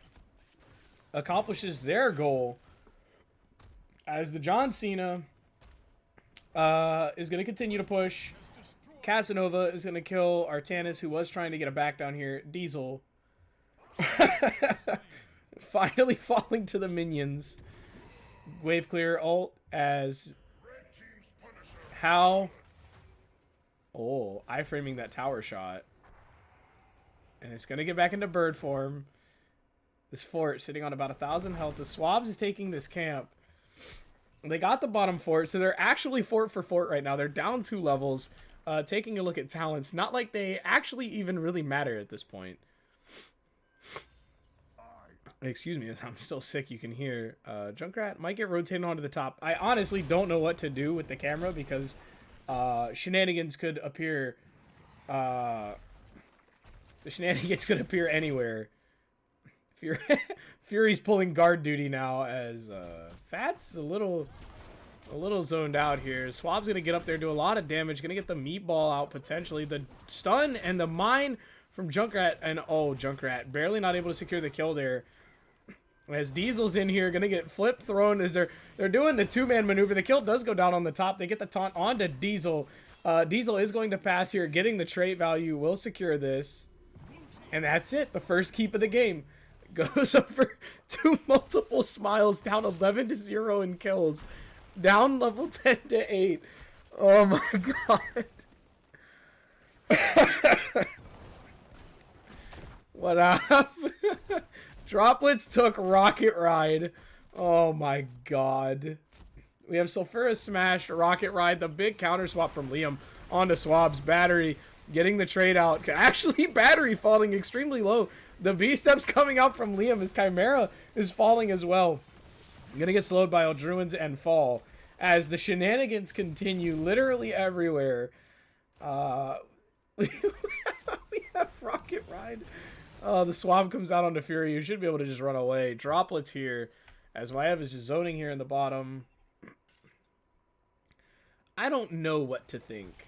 I really don't. We're going to get the engage here on 4. They're going to get the... Oh my god. The iframe on the Vault of the Wardens from Casanova. This wall is still up, but there is no fort here. Level 10's online. Dear lord. We have Hyperion, Sanctification, Devouring Ball, Leyline Seal. Okay, so we have Leyline Seal and Sanctification and Devouring. Devouring and Leyline are both Stasises. Stasi? There's something, okay? And they basically remove people from the map, and Sanctification does the same thing. It gives you an invulnerable frame, which is like having no enemies. So with those 3 ults, they can completely just remove the other team, their ability to defend. So they can continue doing literally exactly what they're doing. This has been scouted, and they're still going for it. And Diesel's not going to make it to this portal. Sulfuras Smash comes out onto Diesel, but 4 go in, and they're going straight for the core. They're actually doing it. They're actually doing... They're stacking for the core damage. The Maul's going to come out onto Garrosh. Leyline Seal also was used on the same target, as they're going to get 70% down, 60% on the core. Liam doing as much as he can, going to get tossed out. Medivh being greedy, saving the stacks.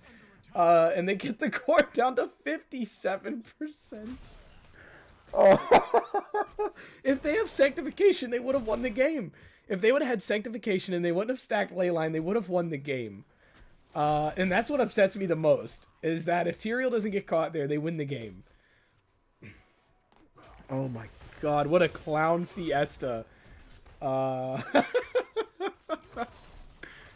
As Ragnaros is going to go ahead and secure this this Punisher, and round 2, ladies and gentlemen, here they go. Nah, it looks... Wait a minute, which way are they going? Don't show on the creeps. Medivh is trying to feign like the team's going to go back there for their shenanigans. And they're backing. No, they're stalling the backs. They're making sure the shenanigans are happening. Yeah, we see them stalling these backs, and what is the I don't know what this is, man. Here they go, dude. They're going again. They're gonna sidewall. They're gonna get the speed boost. They're gonna portal in. Rag's gonna take the fort. They're gonna get mined off. The concussion mine is actually gonna miss. Leyline comes through onto 2. They're gonna get the devouring mod. It's not gonna hit anything. Sulfuras Smash is gonna come through. The Sanctification has already been dropped. The core is falling. The shields are finally going down. We're gonna get the taunt on the Cigar. Not able to get the damage. Rocket Ride coming through is gonna delete Diesel, and he's gonna get a little bit of trait value, but the core falling to 30% and lower. Liam is still alive. How is still alive? Fat's alive, and they win the game. The core falls, and a win for multiple. LOL, easy kit clap nerds. Oh my god. I'm not even gonna talk about what just happened. I'm not even gonna talk about this. I don't feel comfortable. I don't feel comfortable speaking about what just happened.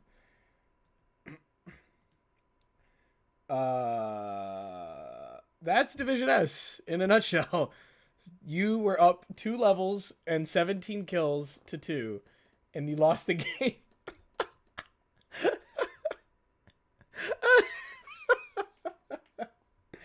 Oh my god. I'm not even looking at. Look, here's the talents. Here's all the stupid stuff that they picked. We're going on to the next map pool. Here we go. Oh my god. All right, so it looks like we're gonna go. Oh my god. I think we're going to Alterac Pass. We are. We're going to Alterac Pass, another map where unfortunately the strat will work. This was the pick of looking for work. I'm honestly kind of terrified now.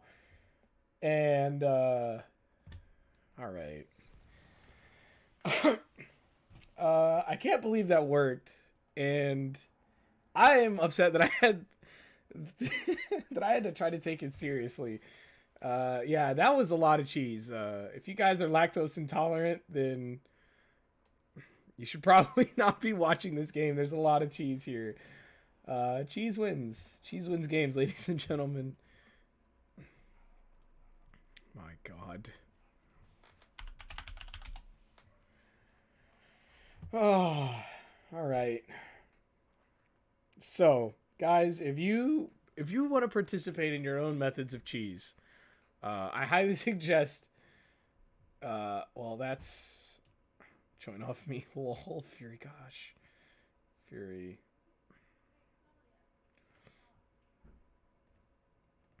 All right, cool. We got the lobby invite. Yeah, I don't know what to think. I feel disgusting for having to cast that game. So, okay. Let's reset. Okay, let's talk about real things that happen in the real world. In the real world of Heroes of the Storm, that doesn't happen. We're loading in Alterac Pass. Game number 4.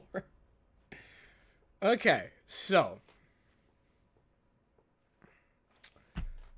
I am no longer going to try to predict these drafts because that was wild. I feel disgusting. But nonetheless, here we are. Game number 4. The cheese works. We have proof. There's video evidence that happened. Unfortunately, so.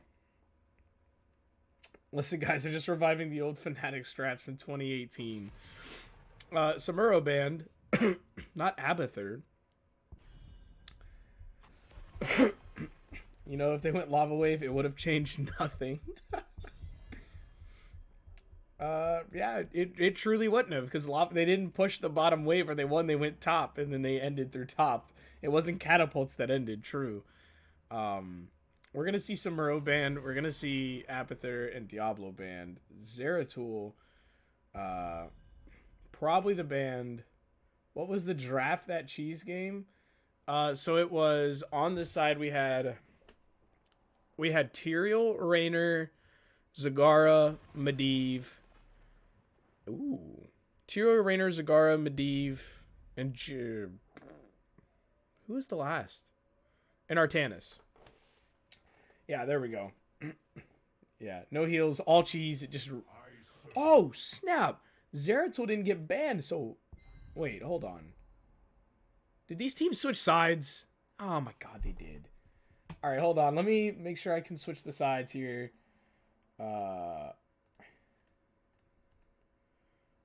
Trying to see if I can. Teams swap update. All right, so looking for work is now on the left. This after that clown fiesta of a game. Now I have to try to keep track of the team switching sides. But here we go. Team switch sides. Looking for work is on the left. They give up the Zeratul. Wait, hold on. Yeah, they picked this. Okay, so yeah. Okay, Multiple Smiles gets Zeratul for the first time literally in Division S that I've ever seen. As we're going to get the Johanna and the Tyrande pickup against the Maiev and the Garrosh, which is actually a pretty decent pairing. Johanna has the blind so that Maiev can't get those swift engages with the tethers. And she's also just a good tank into Garrosh. She can pop that Iron Skin. She can really just kind of bait the throws and really kind of, take care of that whole dealing with the flanking Garrosh. And we're going to get Dahaka banned, so not wanting to fight against the global is looking for work. I have to remember that they've switched sides.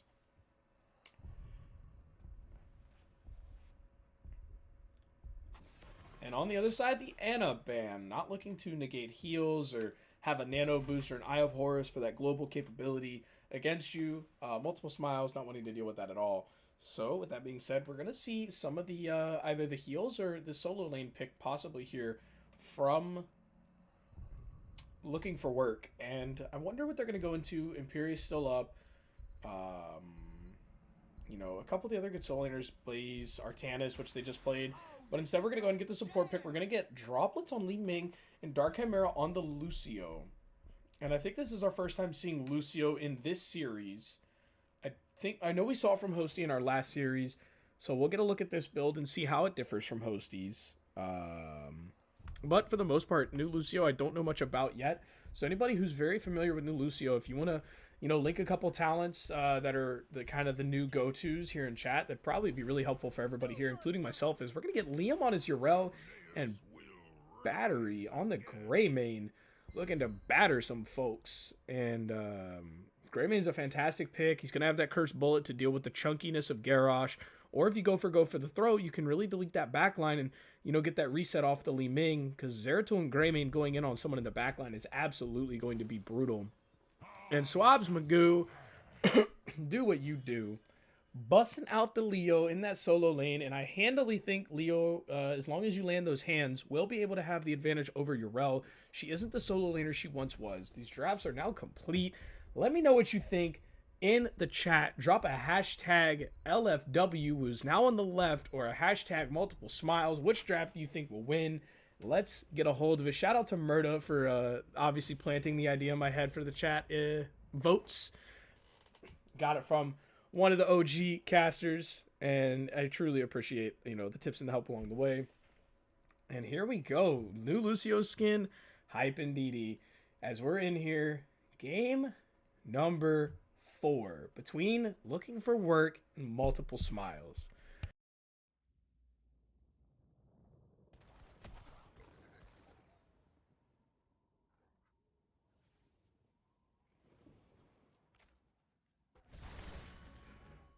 And on the left, for looking for work, we have Droplets on the Li Ming, Fury on that Garrosh, Casanova on the Maiev, Dark Chimera healing it up on Lucio, and Swabs Magoo on his Leo yet again.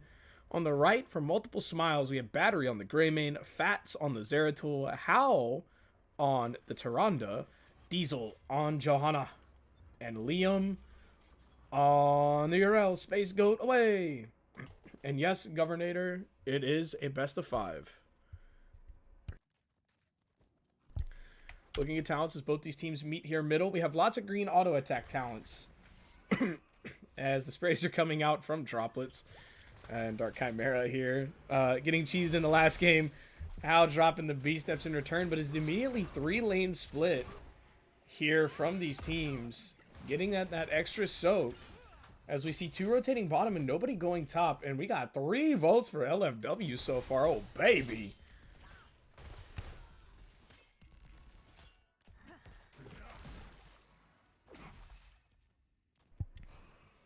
Garrosh is going to sit here and soak up in the middle. And Multiple Smiles, we got to vote.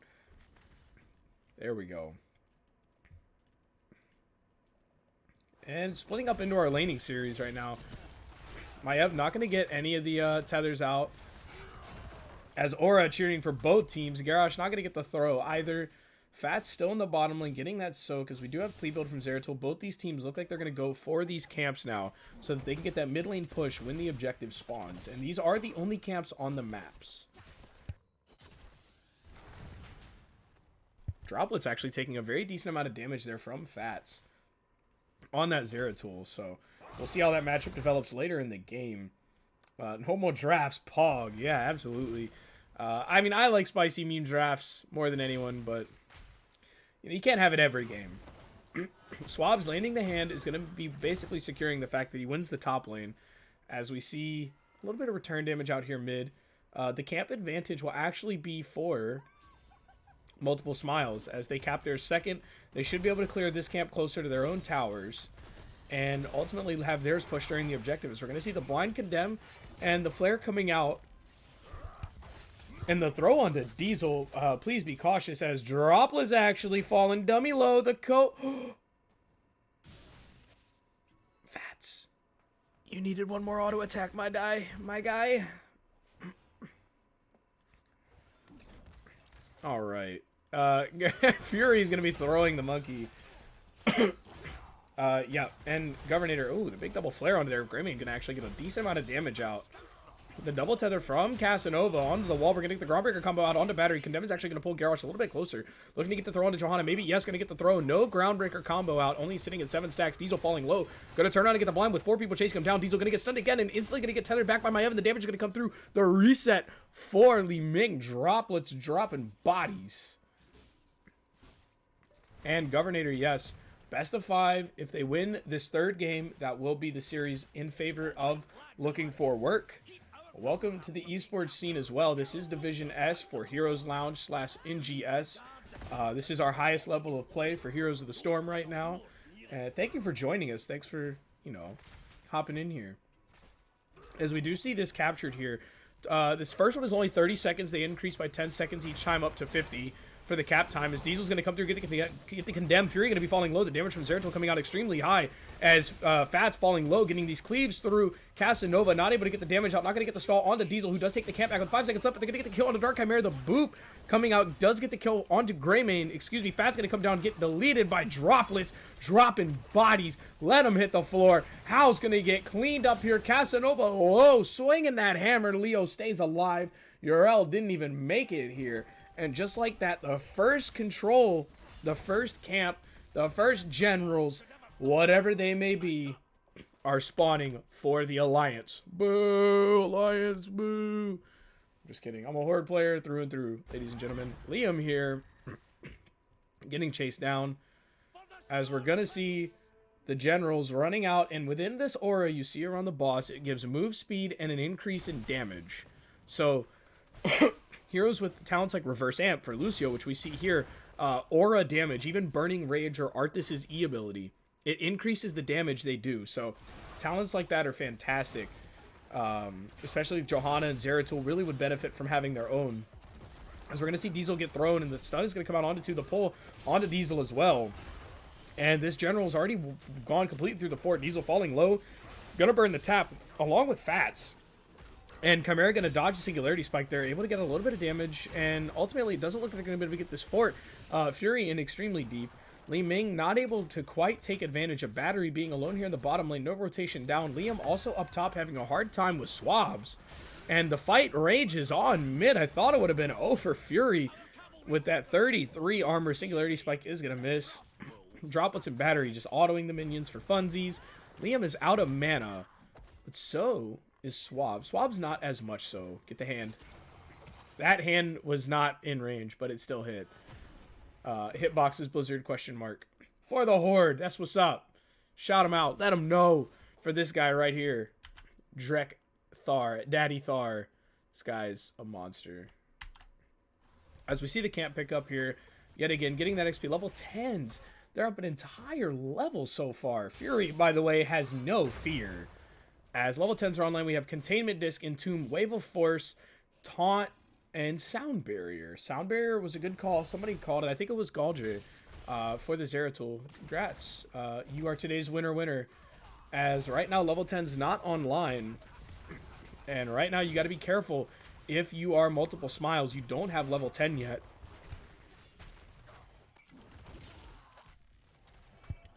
Also, Entomb is a terrifying weapon. But Johanna, pretty beefy. Really, you want to get in there either... Actually, no, it's pretty much just Hao and Greymane. Greymane can even find a way to E out of it in Dark Flight. So the only one you can really catch in there who can't escape is going to be Hao.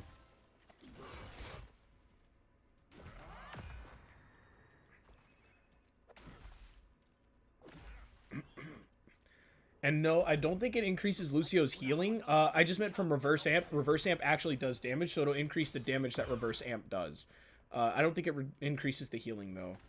As Fats is going to have to burn the VP down here to get out. And that's a huge cooldown. That's a 100-second cooldown for the side of multiple smiles. Now they don't have a VP to set up as Fury is dummy deep.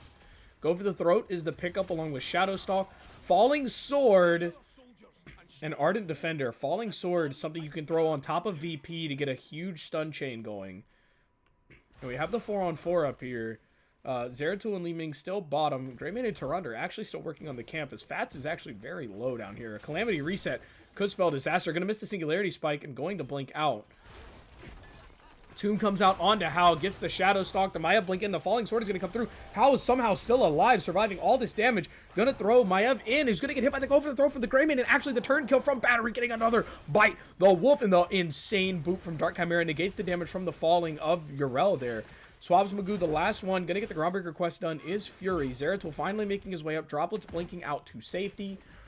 And a 1-for-0 trade in favor of multiple smiles. It's actually fantastic for them being down a level at this point. And we see him fighting for another point. But with Li Ming, they have so much ability to poke and stall this. With Zeratul and Yrel down here to the right, this is the 3-on-4 up here. As Battery's going to go in with the Dark Flight and try to get a lot of damage. And Hao sitting in the back, getting the free heals. Nobody really taking care of Tyrande. She's going to heal through all this. They're going to get the throw onto Diesel. Yrel's going to blink and giving that armor. They're going to get the big cleave damage from Zeratul. Sound Barrier comes out. Fats is falling low with the triple Groundbreaker coming through from Garrosh and the Reverse Amp getting damage out. Dark Chimera trying to secure these kills. As Droplets getting thrown out. Tyrande falls in the taunt in the backline onto 2 as Liam and Battery are getting cleaned up by the Maiev. Casanova doing so much damage with these pulls. The containment distance is going to go out onto Yrel as another member falls in the backline. Johanna down. Zeratul down. Ardent Defender comes through. Yrel's going to get hit by the Groundbreaker, the Reverse Amp, the Crushing Hand, and all hope lost here as Liam falls and another reset comes through. Looking for work. Forgetting that they have to cap this. Now they do. Fury's going to go back, get some health, get some mana, as that was a 5-man team wipe. And now with members respawning, they might be able to get here in time to contest this, but it's going to be rough. They do not elect to take their siege camp.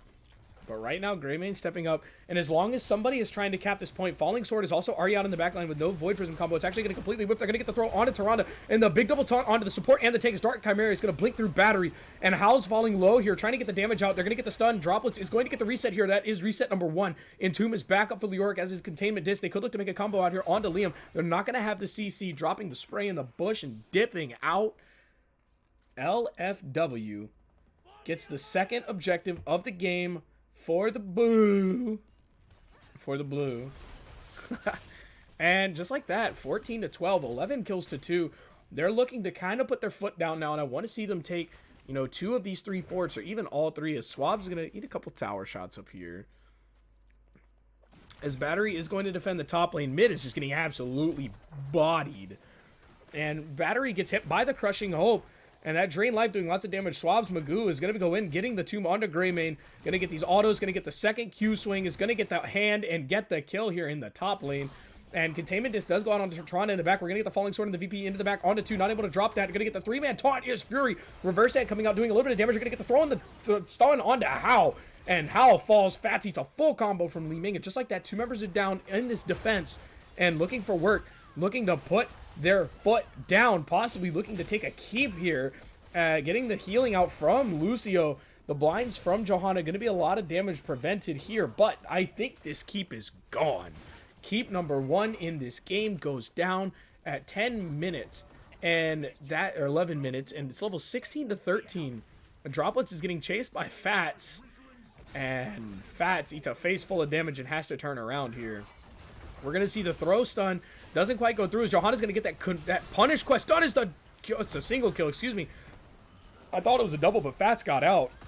And we see the tomb coming down from Swabs. We're going to see the containment disc onto Hao, who is going to get hit by that. That is a 4-second stasis. We're going to get the taunt as well. Zeratul falls. Li Ming coming through with the resets. Battery's going to go down to Swabs here, surely. Gonna Spooky Ghost on and get the auto, the hand, the bucket seals, the deal, and the kill, and the squeal.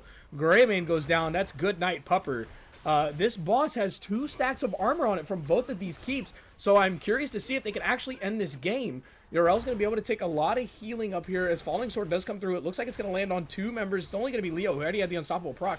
The core is falling to 16,000. This is very early to end. We see that punish low being absolutely damning. Liam is going to fall just in time for Fats to come back. The core is at half HP, and I think they can't end. They have to leave. That slow is tremendous. Swabs is going to get hit by the Singularity Spike. Fats getting zoned out here by Fury.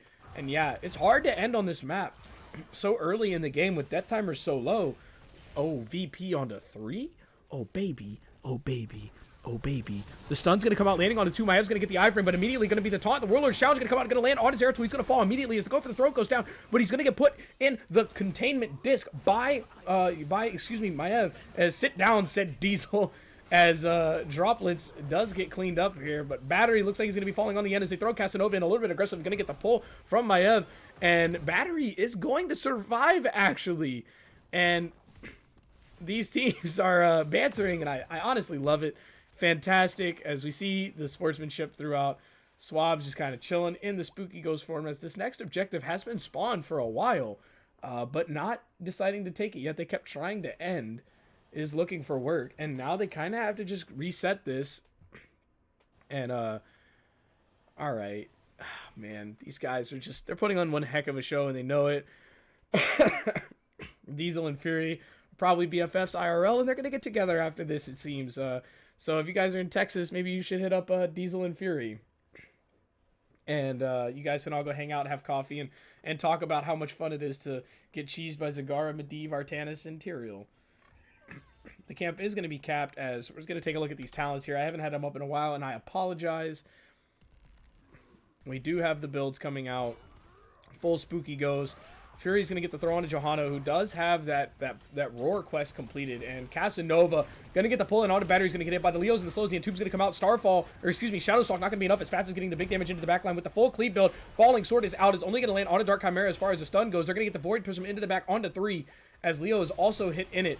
Big damage coming out, but it's only a 1-for-0 trade right now. Lots of abilities being dropped everywhere. Fats is still falling super low in the middle, but going to get taunted. The reset's going to come through 4 drops, and Swap Magoo reducing damage with the spooky hand build. Hao's actually going to hit by the Groundbreaker. The blanket from droplets is going to be a lot, but not actually going to be enough to get the secured kill here. Hao's still doing so much, going to get hit by the containment disc as Liam hops out of the back, and Diesel looks like he's going to try to get the slows, maybe a kill here, but not enough damage. Diesel chopping the B steps, and those will be the see ya steps. Actually safe under the core as Yorel falls up here. Fury taking a couple extra shots. Diesel with the tempting taunts. I want to see Diesel pass away for this. And Diesel with the ultimate jabates. And the falling sword gonna kill droplets. Sit down, droplets. Oh my goodness.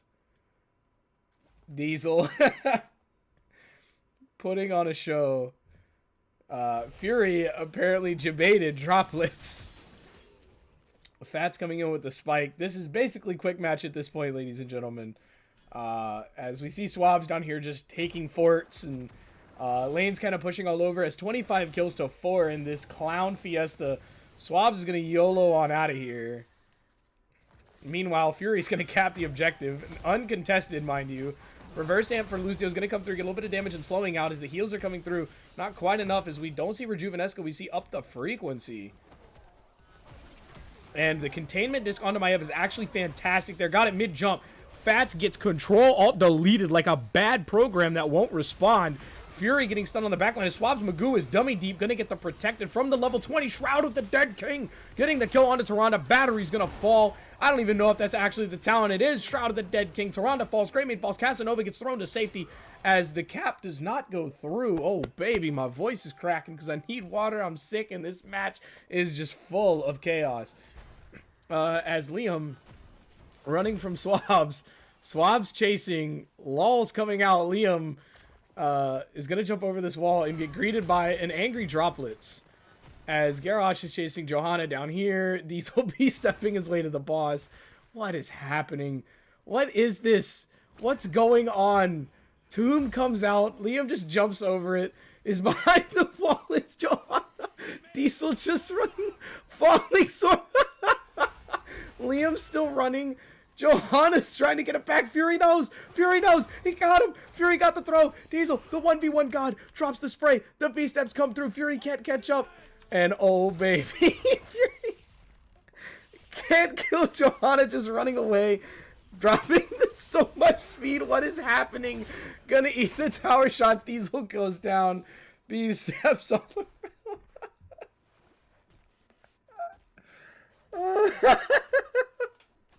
Oh my god. What is happening? Please just end the game. 30 kills to 4. What's happening up here? Okay, Greymane kills Swabs and actually is going dummy deep on Droplets, hitting them with the thickness and the vicious kills. Droplets. Oh. Good night. Alright. So we have Summer Anthem from Lucio, so he can give his entire team, basically Tozdingo for a second and a half. Swab's getting the dances in the back line. 2 keeps have fallen. A 3rd is close. The Clown Fiesta continues. Johanna with the condemn into the Void Prism. We're going to get the Toronto Flare. It's not going to be on time. That doesn't get drawn by Fury. Oh my goodness. A stupendous, tremendous amount of damage. As Casanova getting the fan resets on fan resets. It's going to blink to the core. Get the containment disc onto Zeratul. Casanova getting the double tether here. Falling dummy low. I don't know if Summer Anthem got used at all. But Swab's looking to get the trade out kill onto Greymane. Unstoppable. Shroud of the Dead King is going to YOLO on out of here. Getting the creepy hand. Swabs is going to pass. Oh, wait. Yeah, Swabs. Dropping the 2. Oh my god, what is... Okay, if Multiple Smiles wins this game, I will actually cry.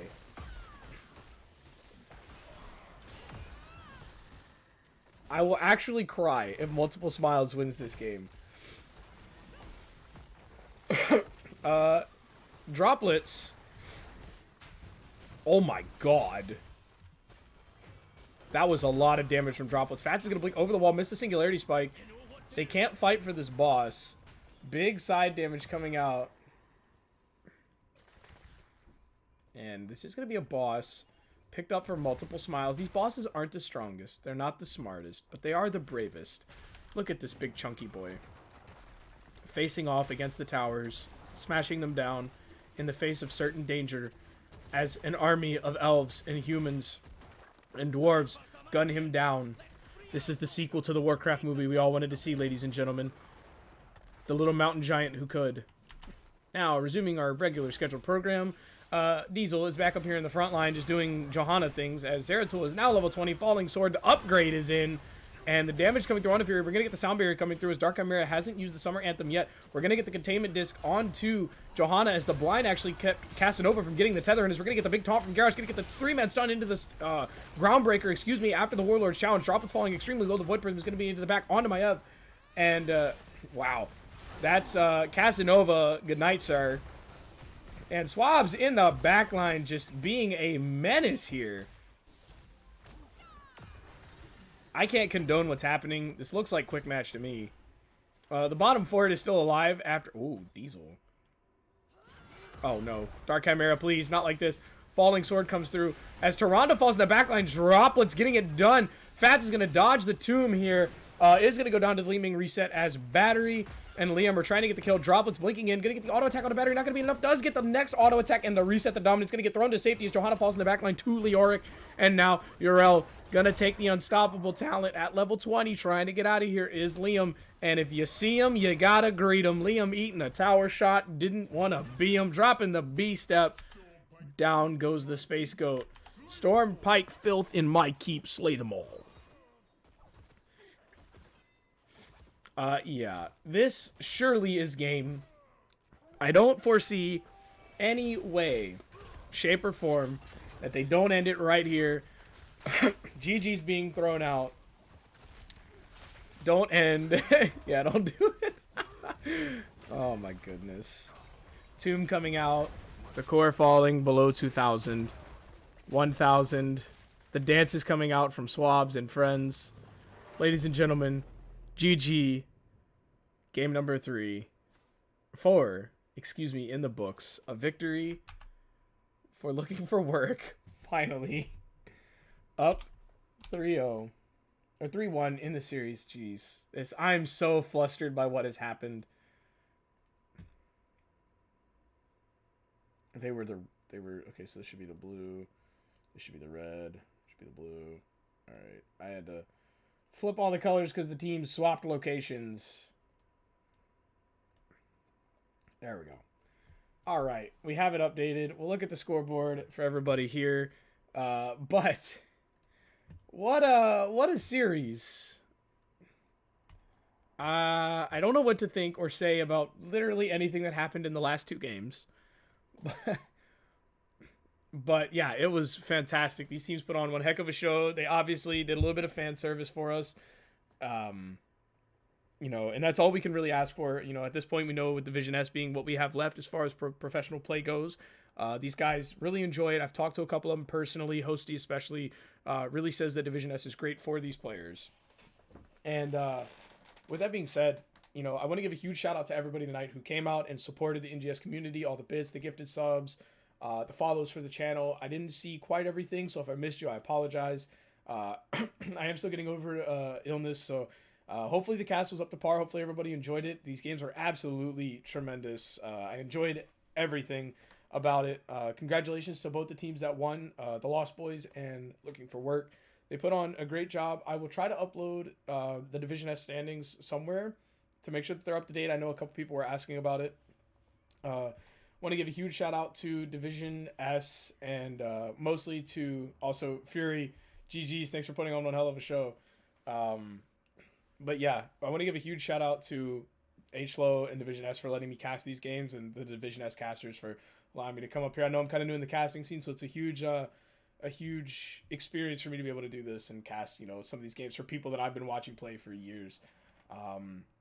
As far as that goes, you know, obviously huge shout outs to everybody. And you know, as far as me, you can find me below BTrain704. That's everything. That's my Twitch TV. I'll probably be streaming tonight, so come see some of the Storm League play. It won't be as fun as this, but it should be interesting. I have to plug obviously the rest of NGS.